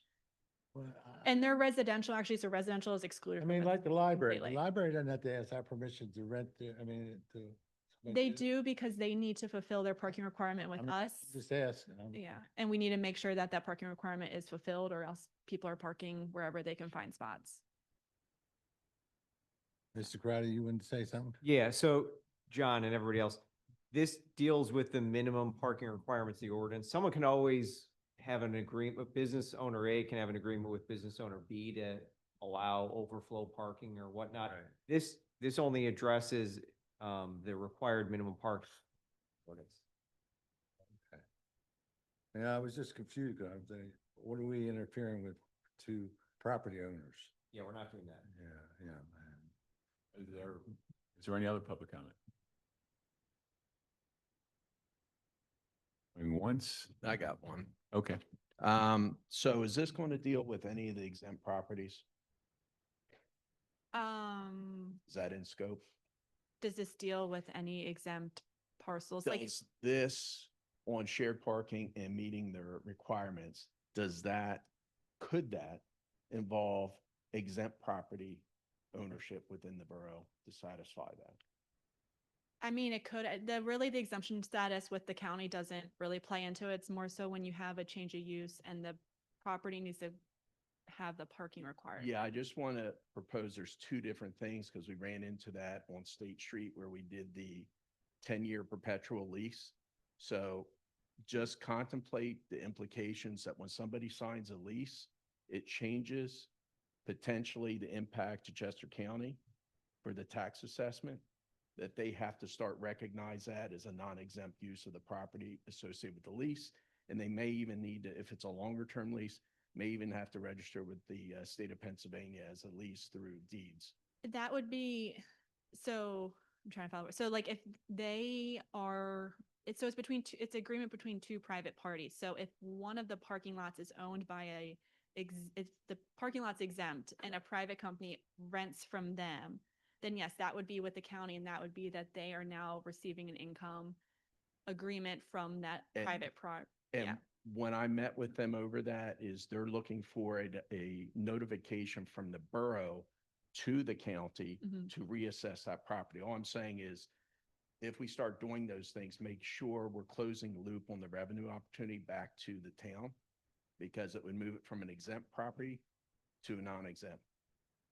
Yeah. And so- I can share some of the documents I got. from Yeah, no, Chester. I know what you mean, like in regards to now you have a non-exempt property receiving an income and Correct. developing revenue. However, this more, that's And- kind of deeper. This is more just allowing it for this use. So currently C1 can do Yeah. this, C2, but we are really just approving that the hours overlap when, yeah. Yeah, all I'm saying is let's make this a closed loop process, because that's where the process is Mhm. disengaging, where Chester County Assessments is saying, unless we get a notification on repurpose or reuse, and if the person signs a lease that's considered perpetual, then the whole parking lot ends up going to non-exempt. Yeah, and that's So- definitely something we Yep. can look at if we have this agreement and we do notice that that lot is a non-exempt Yeah, I property. just think this is one step, kind of like what you're saying. Mhm. First step, second step, let's say, is there Yeah. anything that comes off of this that we want to make sure we're covering and not leaving money? Gotcha. It's a good point. Lexi, can you let us know where C3 district is? C3 is Birch Street, essentially. Any other public comment? Any council, mayor comment? We will close the public hearing, and I will ask if there is a motion amending code chapter 23 of the Kennett Square Borough zoning ordinance as it relates to correct past district reference omissions and clarify shared and joint parking allowances. Is there a motion? So moved. Thank you, Joel. Is there a second? I'll second it. Thank you very much. All those in favor? Aye. Any opposed? That passes. Next item is to consider the comprehensive plan contract. Kyle? Yes, this is, we've talked at length about the importance of the comprehensive plan. We've talked about that we've gotten significant grant funding to support it, and that we're about a dozen years past the last one. We've talked about the need to update it because we've been successful, our community has, in achieving the goals outlined in the last one. We brought this proposal to council in June. And since then, we've talked with the contractor and we have pushed for more public engagement sessions. They've agreed to that at the same price. So Lexi's going to walk through, just to refresh everyone, what is this and what are some of the public touches throughout that process? I apologize. I'll talk as quick as I can. So the agreement is to hopefully vote on having Michael Baker International. They are a local planning firm, have over 80 years of experience in planning and engineering. This includes 17 AIP certified planners, which is a large number, a very hard test to do. They have specialists in historic preservation, GIS, transportation, engagement, municipal finance. So really a lot of the key areas we're looking for. Relevant local work. They've done the Downingtown Borough Comp Plan, New Garden Zoning Ordinance, Chester County Hazard Mitigation, Chester County Shared Ride Program, along with some other smaller projects. They've worked with Scoot and some other local transportation companies. And then I do have, I don't know if they're still on the line, but Laura Spina and Alyssa Miller are online. They're from Michael Baker, so they can also answer any direct questions.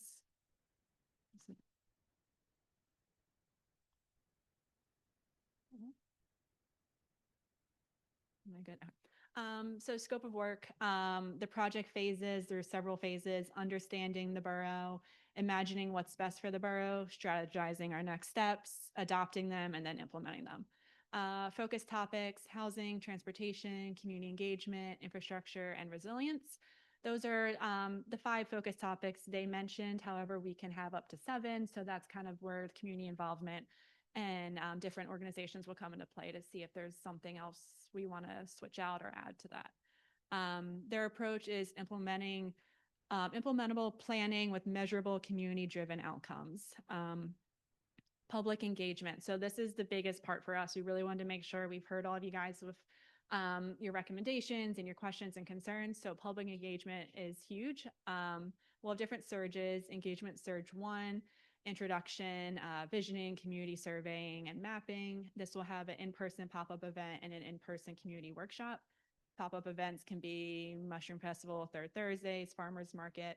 Community workshops can be held in a public area such as here or the library, which can extend to be 2.5 hours long to really engage in public communication. A lot of back and forth. Engagement surge 2, same situation, 1 in-person, 1 in-person pop-up, 1 in-person community workshop.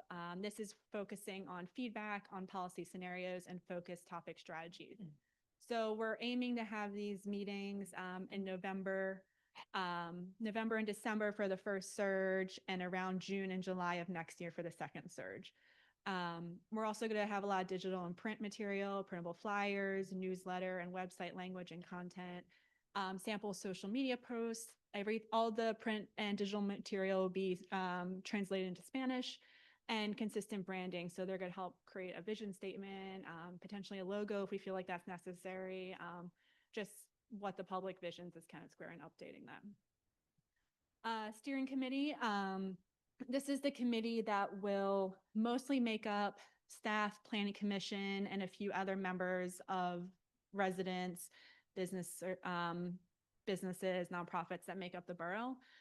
This committee will have about 6 meetings, 3 in person, 3 virtual. They're going to be regularly participating in the planning process. So they're going to be the ones that are also reaching out to the public for more input, that are really listening to public, staff, and the consultant. They're going to be prioritizing community issues, refining the focus topics, and reviewing the drafts. So as mentioned, focus topics can be up to 7. Some other examples are housing, businesses, nonprofits, and borough departments. So how the boroughs ran and finances and all of that. So we'll have virtual meetings. Meetings will start in September, and they kind of go back and forth between virtual and in person. So we're looking from starting in September to June of 26. Or August of 26, I guess is the last. Oh, I don't think my clicker's working anymore. Oh. Stakeholders. So we're going to do, they'll have 2 focus groups and 4 interviews. Focus groups similar to the community focus groups, but really focused for the stakeholders of the borough. And then the interviews, they will ask them about the feasibility of the project, any partnerships, any funding that we think we can get in terms of grants or donations to help fund projects for the borough. This could include businesses, different tourisms, housing and development, nonprofits, borough departments, and officials. So they'll reach out to a broad range of people that have a stake in the borough. This will start, focus groups will be in October and November, and the interviews will be towards the end in June or July to kind of wrap up the project. Planning Commission. So Planning Commission has a big part in this. They will have 4 meetings with the consultant. However, we'll be talking about it every month with staff and the Planning Commission, and the public are always welcome to come to those. So we'll have our project kickoff and initial engagement strategy. We'll review of findings from engagement surge 1 and 2, providing feedback on the draft content, and then facilitating the plan adoption. So Planning Commission will be there all along the way. That gives the community another opportunity to come to those meetings with the consultant there to express your feedback on what we're talking about that night. Council, so similar to Planning Commission, these meetings will also be at council where the public is and get council input. These will all be in-person meetings with the consultant. So they will be, the first meeting is, if this is accepted, will be next month. they will do an introduction and project overview just to introduce themselves and put a face to the name.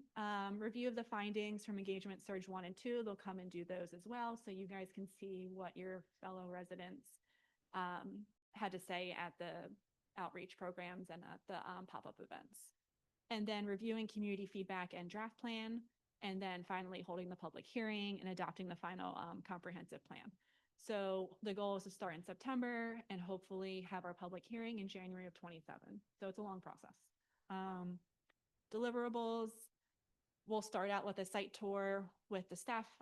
So myself, Joe, probably Kyle, maybe Public Works, a few other members, just to show them where the staff feels like there are areas for improvement, zones, roads, all of that.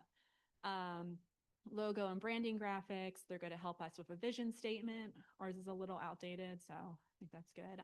Printable flyers, they're going to create those for us and we'll print them out. We can put them in the library and everywhere so people can get their monthly updates or however often you guys express that you want it. They'll provide existing conditions and trend reports, focused topic reports up to the 7. So we'll have in-depth focused topic reports that they'll provide. Future character area mapping for zoning and land use, along with story mapping. So this is a lot of GIS mapping, potentially rezoning, potentially looking at different land use regulations, all of that. So they're really going to dig deep into our zone and see where there's areas and where we can improve. We'll have 36 biweekly check-ins. That will be of staff, so they'll be emailing us biweekly on their progress. Myself and Joe will be reviewing internally and then following up with the public and Kyle and council and the committee. And then they'll develop the full draft and final comprehensive plan. And that's that. So I tried to go quick if anyone has any questions. But really, they were a firm that had a lot to offer. They had a great RFP, which really, we were looking for something that's easy to read for the public that included visuals, mapping, charts that you don't need an AICP to read and understand. We wanted people to be able to read the comp plan. And so this is, I mean, it's required. So we're on year 13 of having to do our comp plan. It's required that you should really do it every 10 years. It's 115,000 with 115,000 with 50,000 coming from a county grant. Hold on one second before we get there. Council comment, questions? You said RFP. Can you explain what that stands for? Oh, sorry, that's their request for proposal that they submitted. I believe it's online. It's part of the packet as well. It's goes over their like their resumes, what they offer, what they can do for Kennett, their kind of vision for us. Just wasn't sure everybody knew what Yeah, that was. sorry. Yep, that's like their proposal to us. Public comment, please. John? Rachel, are there any questions? Oh,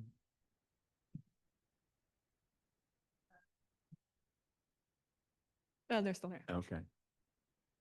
Thanks for hanging in there, guys. Please. John Thomas. It's ironic, I was looking at the 2016 comprehensive plan tonight before I came here. And there's a lot of redundancy in it. I mean, I can't imagine spending $115,000 on this. You have very competent people here. That you ought to be able to do this yourself. Take what you have. I mean, a lot of it, zoning, a few changes you made, the history of the borough, the history of the district, it's all in there. You already paid for that 2 or 3 times. I know you have to do it every 10 years, but do we have to do it with a formal guy? Can't we take $50,000 and pay you guys to do it? Just, Yeah. and you can continue the time after, but it's normal for every municipality. This is how. What's normal? We I'm can just, well, you asked a question, I'm answering it. All right. This is how municipalities get outside perspectives on the most important items that govern our municipality. This is what these plans cost, but they last a decade because they are valuable and they do set direction. What I'm saying is most of the stuff in the 2016 will be in this one already. So one of the reasons we picked this company is they specifically talked about making plans that are usable. because there is a tendency with these plans to become very academic, with no disrespect to academic. Anything new Uh, in 2016, you didn't do it. This is very much something that you can, tangible projects and objectives that we can go after. That's the takeaway. They focused on that, and community involvement. That was a huge But focus. there on was both. good things in that comprehensive plan I read. We just can't afford it. That's our problem. Where are we gonna get the money? But that's I mean, my- all that stuff has, all that stuff's in the comprehensive plan for 2016, and you did maybe one thing out of it, out of the whole thing, and the rest you couldn't afford. So that's my what's this point. guy gonna do? He gonna tell you what he's gonna do it? I mean, Their focus is on a plans that's actually achievable, that has real things that we can do, because they understand that a lot of these plans get made and put on a shelf, and that's not what we well, want. Birch Street's in there. How long has that been going on? Repaving the roads, certain roads are in there. I mean, I read all this stuff. I got it all sitting on my desk and I just read it, almost brought it with me. It's got a lot of information that's already there. Charlotte Watson, 523 Magnolia Street. Whatever happened to the Department of Community Affairs? That's who we use for our comprehensive plans. How much do they cost? They did not submit an RFP, so That's who we use. And that's who's better to guide you as a government, not some private entity. Because not only can they guide you through the process of all the people you need to contact and resource for information, but you also can use them because they're the people with all the know-how for the grants and opportunities financially from the state. Okay? And I don't think Mr. Baker can do it. I'm confident that he can, but. Any other public comment? It must be. Uh, I just have I don't think I need the mic. Why is one, well, 3 meetings are virtual. Can it be in person and online so that they're all in person? I get more from that kind of a meeting than Yeah. a virtual meeting. So council is going to be all in person. We will, like staff and steering committee can always be there in person. It's more the consultant. So planning commission will always be in person. All the community outreach will be in person. It's more the consultant will be there virtually. It comes down to cost, travel time, all of that. So, but you will see myself, Joe, someone from the committee, staff will be there in person. Okay, I just interpreted it as entirely. No, yep, it'll be in person. Jim, respectfully, not sure, or come on up if it relates to your role either in CACS or the Southern Chester County Housing. No. Okay, I'm not sure it pertains. From mid 2021 through most of 2024, Michael Baker International, not this group that you're talking about. They were the consultants that helped us develop the digital equity plan to get the $1.161 billion for connectivity, the digital equity adoption plan. They did really great work from my perspective. One of the keys is that we, certainly in Chester County, had to vigorously get the community to participate, which is one of the keys. They conducted, I don't know how many, 40 different sessions across the state to get information similar to what you just described. So they did excellent work from our perspective. Thanks for the reference. Doug Durfler, 315 South Union Street, and from Planning Commission. The Planning Commission did review all the proposals at our May meeting. I think council should have gotten a letter, at least with our support. And not only were we very comfortable in what Michael Baker could do, there were members of the public at the Planning Commission meeting that in their various capacities have worked with Michael Baker before and very enthusiastically supported them with their communication, their deliverables, and what they saw implemented. So just wanted to throw that out there. Thank you very much. Please, Troy. How many people or how many companies responded to the RFP? Just I think it was 6, was it? Okay. 6 or 7? I'm sorry, I don't know offhand. Yeah. Generalities. And they were, oh, sorry. And where did they fall relative to the overall cost? That was what I was You know, gonna say. I was leading it. That they were exactly in line with all the others. There was one that was drastically higher, around 150. There were, I want to say two that were just shy of 100. However, the offer versus versus $15,000, what they could offer was substantial. So, and then the other ones were all around 115. Okay, so the differentiator, you said that this one had more implementable type of an approach. Is that the difference that you saw between the 100 and the 115?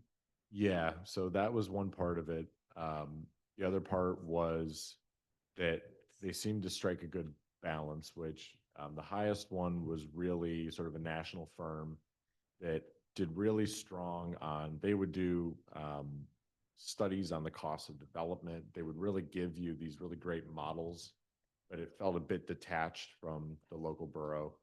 On the other end, you had some that really, one case had worked at the borough in the past. They were very, very hyper local. And this one felt like the best combination of both. And I tried to look online. Where are they principally located? I want to say Pittsburgh. Okay. Yeah, I believe Pittsburgh, but they've done a lot of like local work. A lot of other ones were like a lot of Delaware work or further out in like not Chester County, more like Lancaster Make County. sure we So don't get back to like the revitalization plan where the guy cookie cuttered us. Philadelphia. they have Okay. different offices. Yeah, I want to say Samantha, who will be the lead, is in Philadelphia, but based their in the state. corporate is in Pittsburgh. Okay. Yeah. But I'd like to hear them talk a little. Maybe give them that opportunity. And then the last thing for you guys is on the steering committee, since the virtual meetings are going to be starting next month. Again, we heard some speakers in regards to how selection is done on businesses. Mhm. And I know that Holly had some concerns about her engagement. So again, I would just ask that, you know, that becomes part of the minutes, that we make sure we're defining that. And the other part that, just curious, on the steering committee, I don't see anything for a residents group. That's because we're doing the community outreach. So the steering committee, we're trying to fine tune and determine who's going to be on that committee. We don't necessarily want to do businesses because of what happened in the past where some people felt left out. That's where the stakeholders is really going to come in, where every single business can come to those and they will do their interviews. The public engagement, like the residents, will be all those community outreach along with planning commission meetings, council meetings, all of that. Yeah, my only concern is not having somebody on the steering committee. Somebody has to reconcile the views. Oh, yeah. So we will have probably at least 2 or 3 people on the steering committee that are active Kennett Borough residents. Okay. Yep. That's what I wanted to hear. Thank you. Thank you. Any other public comment? Please.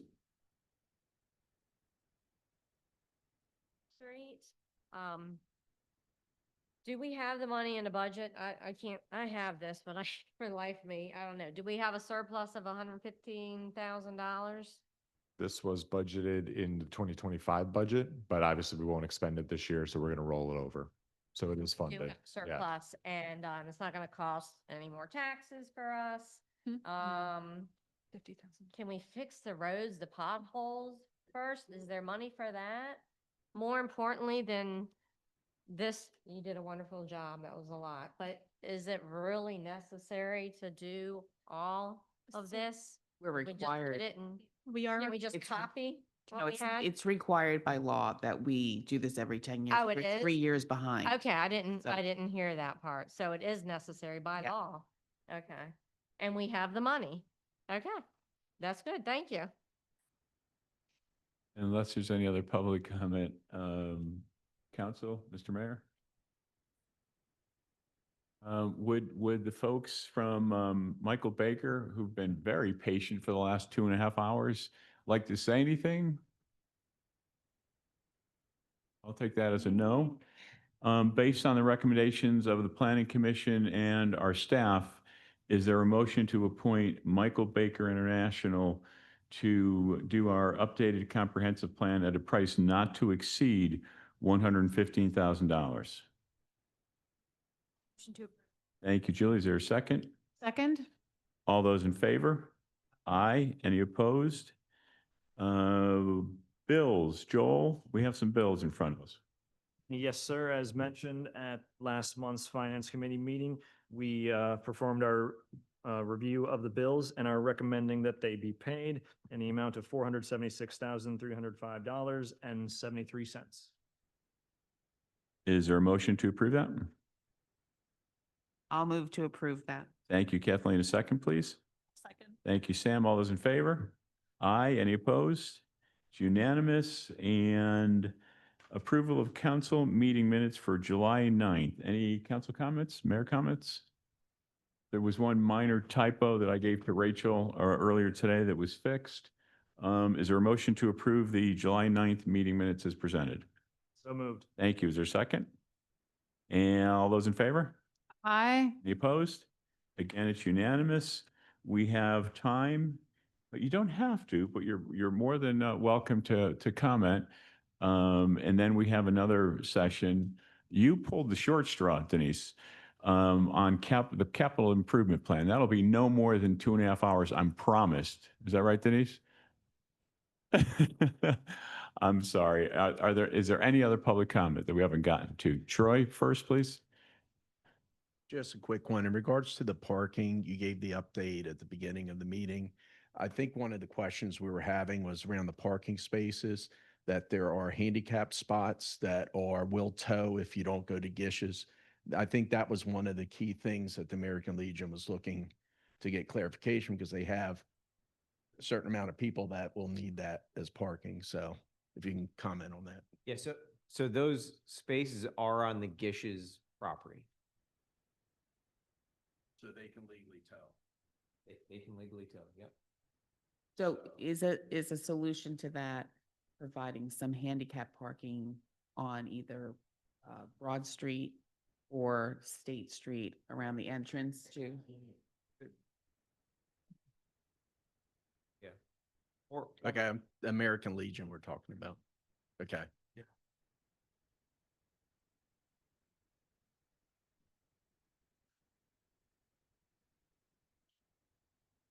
correct, or elsewhere in that parking lot. Well, maybe we can reach out to them if they need one closer to their entrance. I know there's one down State Street. I'm trying to think of the other. Yeah, because they rent out the hall. I know that's their concern, as well as their actual members. And I know we had looked at handicap spots, and if you looked at one, it's in front of La Verona, you can't open the car door because there's a tree in the way. So we might want to just revisit that. Thanks. Could we ask the safety committee to take a look at that? That's a good point. Thank you. Yes, we talked about having that moved and slid back. So we'll put it on the agenda for the 19th. I also did ask the folks from the American Legion at the next couple of events if they could track on whether there were not enough handicap space. In other words, did they have folks that weren't being served, and get back to us if they felt that there were not enough numbers. Carrie Dickman, 620, haven't moved yet, Magnolia Court. 67 PA Code 212501 is school speed zone. Currently, we have a misplaced sign over by the high school. The flashing light for the morning and the afternoon session is on the what to call it, Land Hope. But 76, is that the new name of the gas station there? It's on that side of the street. But for people on the west who might come up Center Street to South Street and then turn on Union, I can't see that light. That flashing light should actually be on the Fratanga lot, on the pole that sits there. I know because I was a few minutes late getting to my daughter's, and I got stopped one day at 7:06 in the morning and was told I'd bypassed the flashing light, which as a former educator, I was horrified that I missed the flashing light. It's an extremely expensive ticket that when I went back and walked to see where this light was, I realized I didn't see it because I don't come that way. I did win in court when I appealed and said there was no way for me to know that light was flashing because it's not where it should be. Additionally, the law requires a sign that says end school zone. I get that as I'm coming into the borough, past that South Street, right? So I know when it ends, but leaving and heading toward Lester Water. I'm not good on my directions. There is no sign on the right-hand side, which the law does require, that says end school zone. I figure out it must end when I pass the little flashing light on the left-hand side as I'm coming in. But I drove by Unionville High School just because I was curious how they did it. And there's just a little sign that says end school zone. And when you read the law, it is required. So the only thing, I want us drivers to be safe in a school zone. I just think it would help if we move that flashing light to where everyone could see it if you come off of South Street from Center Street so that it's visible there. I mean, the police officer parks there. I now have figured out I don't have to look at my watch because if he's parking there, you know, you're creeping up the street anyway. But it would be nice if we were completely compliant with what the statute says. I will comment on that. We have actually been talking in public safety. There are significant improvements that we need to do with the school zone. That is already being worked on. Right. Thank you. Thanks for bringing it up. Yeah, John Thomas. I know you guys think I'm a pain in the butt, but I don't know how to get it through to you people that we need a traffic study. We have so much traffic and I probably won't live long enough to see it's so congested that and you won't be here either. Might be 3 or 4 years from now. There'll be so damn much traffic, you won't be able to move in this town. You can't keep putting 10 pounds in a 5-pound bag. And that's what you seem to be wanting to do. And you don't listen. I mean, tonight you had all this, let us talk. And then you just passed it anyway. You just passed it. Everything was passed. Everything was passed. I mean, public comment doesn't mean anything to you people. Especially if you're John or Charlotte. And I've been doing this a long time, like 30 years. Because I care about this borough. I love this borough. I got more family in that graveyard out there than in this room. I traced my family back to 1680 so far in this area. So, I mean, all I care about is this town. I'm not trying to be disagreeable. I just want a traffic study. All the stuff you want to do is fine if you do a traffic study and the traffic study says, yes, go ahead and do it. But you're afraid to do it because it might stop you from doing something. And that's what bothers me. Just do a traffic study, a full traffic study. If I could, because I think it's helpful. Traffic studies and parking studies are usually a big component of comprehensive plans because it's your opportunity every decade to take a fresh look, to look across, to not do sort of a tapestry approach. So that's going to be part of this. It's a 2-year effort. It's a lot, but it's a 2-year Oh, effort. it's going to be massive. I mean, but So you got to consider everything from outside too. that's exactly the point of this, is to take that look at everything. So think about it as layers, right? Traffic is one, parking is one, your sewer capacity, your water capacity. So that's all part of this. It is. Well, what you guys have to realize is we have control. We have control of the sewer, the water, and the roads.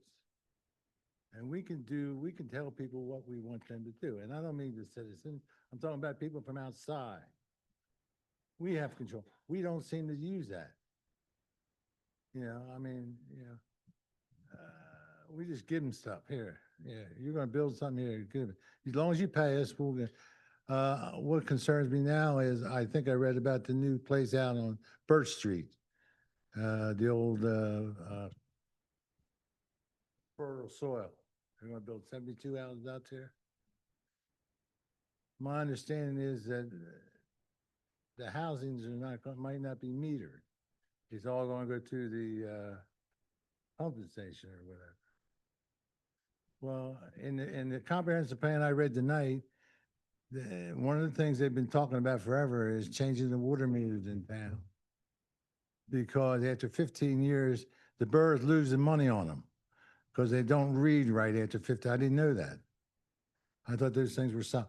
It said right in the comprehensive plan, the water meters have to be changed after 15 years because we start losing money because they don't read accurately. Well, I know Kennet Township is going to put a surplus on those people, but that's on them. I want to know what's accurate reading coming out of those houses. When we give them sewer, we say, hey, you want them metered. We want to know what they're doing. And if they're putting those nasty stuff in, we want to be able to find the house or the property that's doing it. And you can't trace if you're just going through one thing. Thank you, John.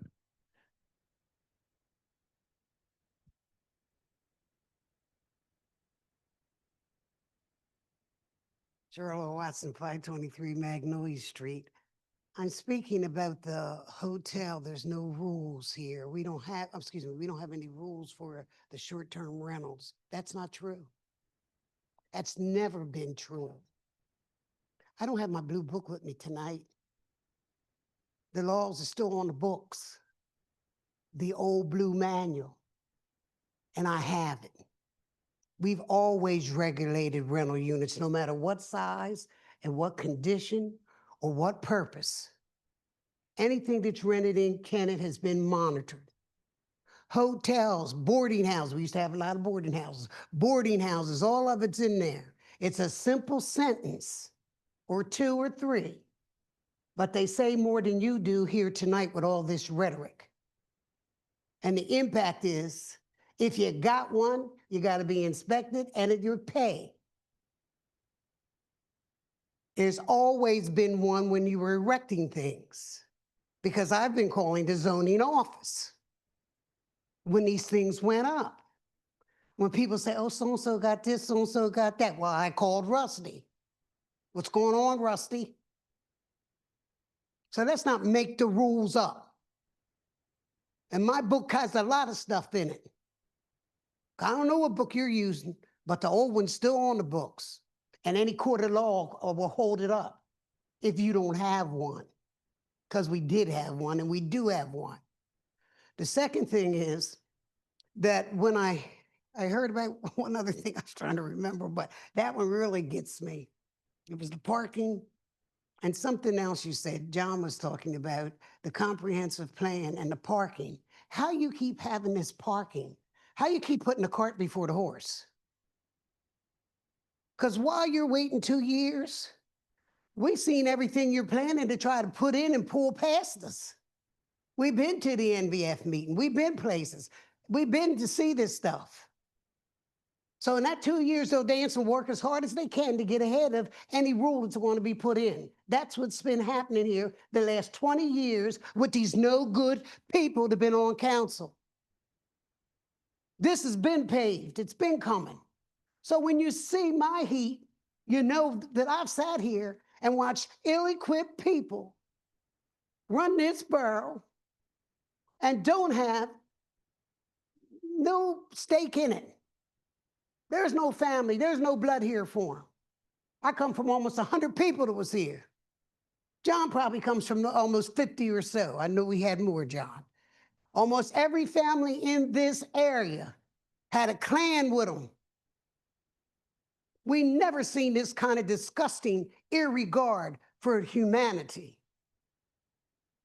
And each one of you represent that. And then you're going to tell us you're working for us. You're not working for us. I don't know who you're working for. Oh, Satan.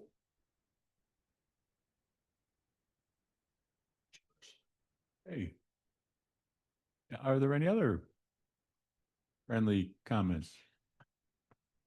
I just want to give a little clarification because it's the Code of Laws, Michi City Publication County or Company. So I had looked at the little blue book and it does have all the stuff around short-term rentals and so forth. And I think the last time before it was converted to an online digital version was around 1979, 1980. So what she's referring to is until you supersede that with something else or reconcile it, that's where some of the rub is, that when you go back to this, now it went through some kind of a reconciliation when it did go to the digital. I started researching a little bit, but that's some of the challenges we're running into is what's actually in the book. It's like we're reinventing the wheel and does that have any substance that it was out there at one time and nobody really removed it? So Code Chapter 8 of the Kennett Square Borough Code, which is on our website, is what deals with rental units or rental inspections. That's what controls, that's what was amended by the ordinance tonight. With that, Denise, we're going to talk about or Kyle, I guess, we're going to talk about the capital improvement plan, very draft form. Yeah, I think given the time and the density of this document, Denise will go through, it's a high level, it's a great review, but it's a high level. I think it would be great for everyone to just take some time over the next month to just digest this, review it, come up with feedback. We're not looking for a vote tonight. This represents a lot of time and effort by our staff, particularly Denise. So it's appreciated. It's complex because governmental finances are complex, and there are 11 different sources of funding. So Denise, if you want to take it away. All right, so this is a 2025 capital plan. Can you do that for me?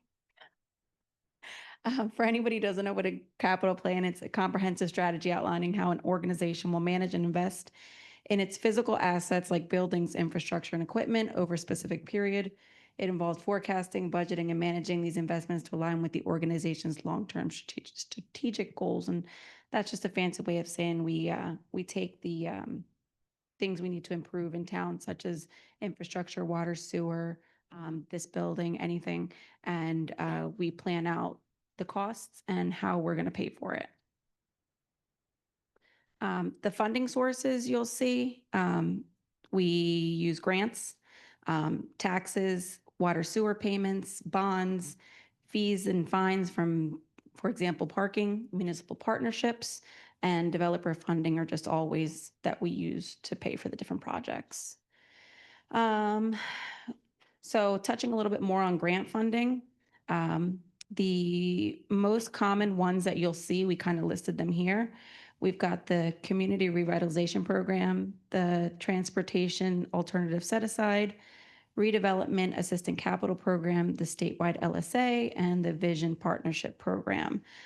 These are all different grant opportunities that we have already used in the past to fund many of the projects. For example, RACP we were awarded $2 million to renovate the police station. And then the most recent one, we received CRP to rehabilitate a water main on Ray Street. So we break this down into categories, streets being the one you see here. Birch Street renovation, it's under active construction, $2.6 million, and the borough is on the hook for maybe 310,000 of that, I believe. So that's a big win for the borough to be able to do a 2.6 million renovation for, a third of that. Cypress Street resurfacing and pedestrian improvements, that's something that we plan to do in the future. We estimate the entire stretch of the road to be a $2.25 million project. That includes paving, stormwater improvements, pedestrian improvements such as speed tables, bump outs, things to make it look more friendly, prettier, and then a possible funding of that is MTF and TASA grant opportunities. And then just the annual paving program that we do every year. And we base that on robotics as we have presented here in the past.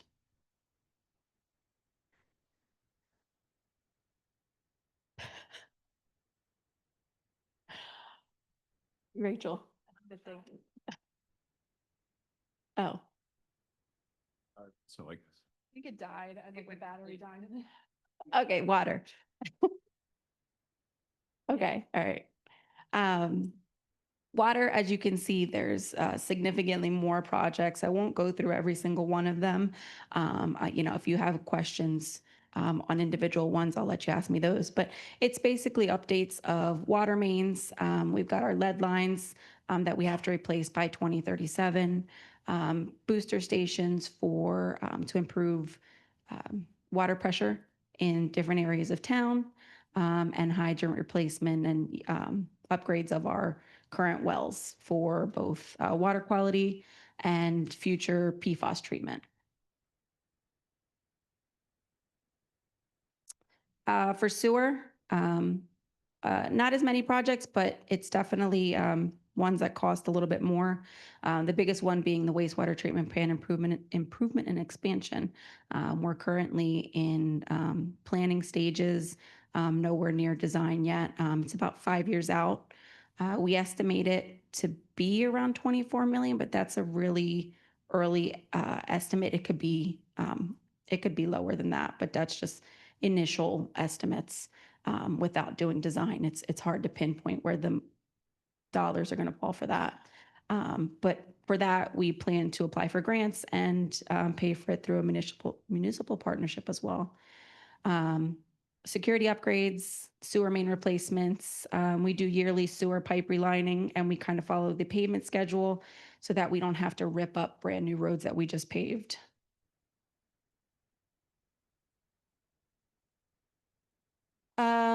So over the last 2 slides, there's $8.6 million in proposed water capital projects and $27.7 million in proposed sewer capital projects. And, you know, we do use all the funding sources that I mentioned in the first slide. But unfortunately, to be able to continue to serve the residents and, provide the same quality, even better quality of our water, sewer, our infrastructure, rising costs come with that. So this is not something set in stone, but after staff has looked at the numbers, there is going to be a recommended rate increase. And our numbers, what we started with was 35% increase for water and a 5% rate increase for sewer. Neither of those rates have been raised in probably at least 7 years. So for parking, there's annual maintenance that has to be done on the garage. We would like to do in the future an additional set of arms to help with the traffic in and out during large events. A generator to power the parking equipment and the garage, and also one of our booster stations for water is in that garage as well, so that would help that. And then some rewiring in the garage needs to be done in the future. For fleet, our fleet is for police and both public works. Fleet is our tools. It's the way that we're able to carry out our jobs, get materials to where they're supposed to go. So it's a very important part of our everyday jobs and functions. Police vehicles, public work trucks, and equipment such as skid loaders, dump trucks, all the above.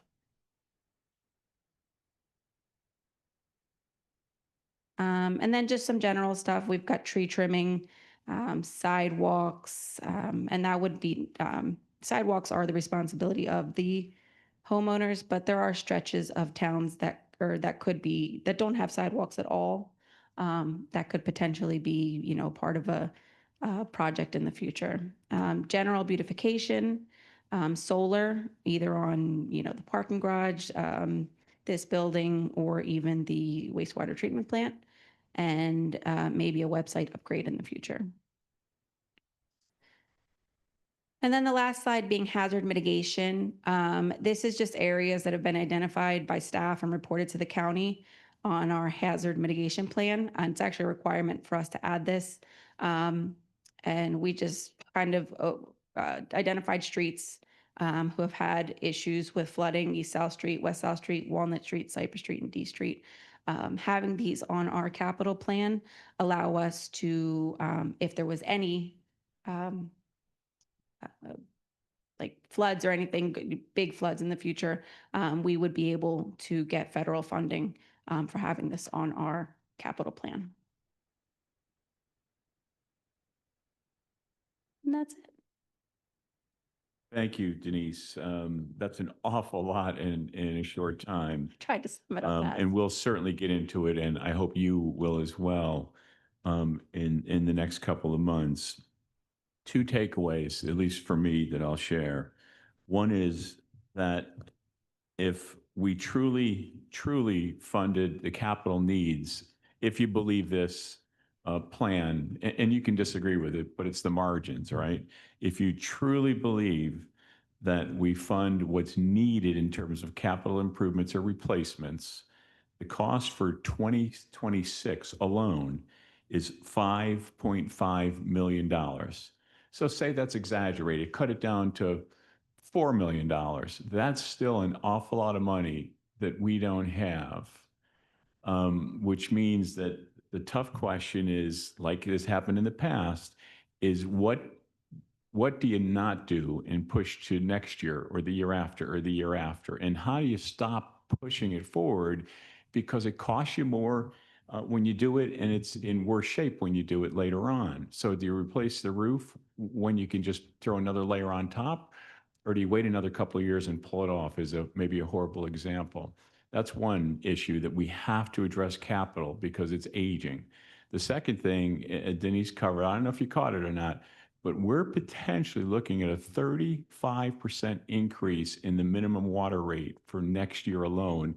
And that's the first of 3 or 4 years that have double-digit increases potentially. It's not a done deal, but the current budget, that means that the minimum water bill right now, which is $73, goes up to $98 under that example. And that's just to maintain the equipment. And 3 or 4 people talked about pipes breaking all over town.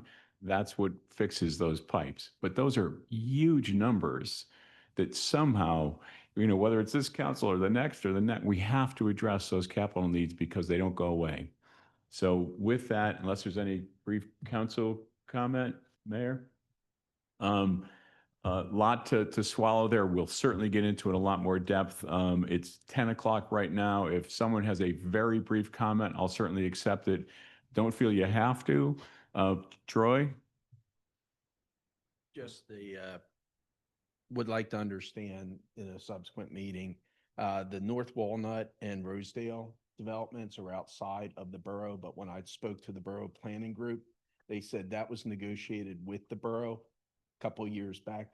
How does that play into this would be a good question. I'd like to understand a little bit better. And again, I know we're at 10 o'clock and then we also have the NVF one. So I'm not sure the sensitivity analysis that was done for those 3 major developments, but they hit the water and sewer buckets. So.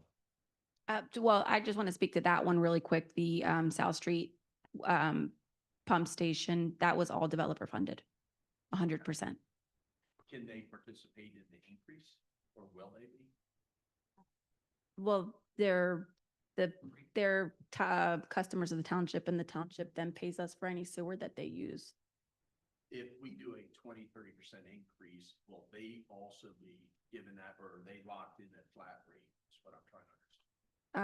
I would defer to legal on that because I'm not sure. And this is water, though. Those increases are water. Sewer is projected, not promised. Oh, yeah. To be a 5% increase. Water is the borough's water alone. They don't use, or correct me. They do not. No, it's just. I'm sorry, when we talk about the pump station, I Yeah. thought we were only talking about sewer. Yeah, just to understand how that dynamic plays. Yeah, no question. Water doesn't go out to townships. No. We Yeah. do, actually. We do serve some, residents in East Marlboro and Kennet Township. Okay.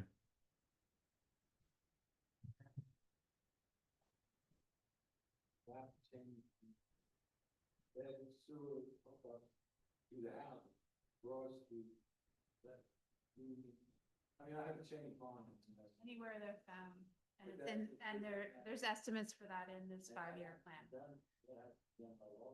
2037. Yeah, but they're big numbers, frightening numbers.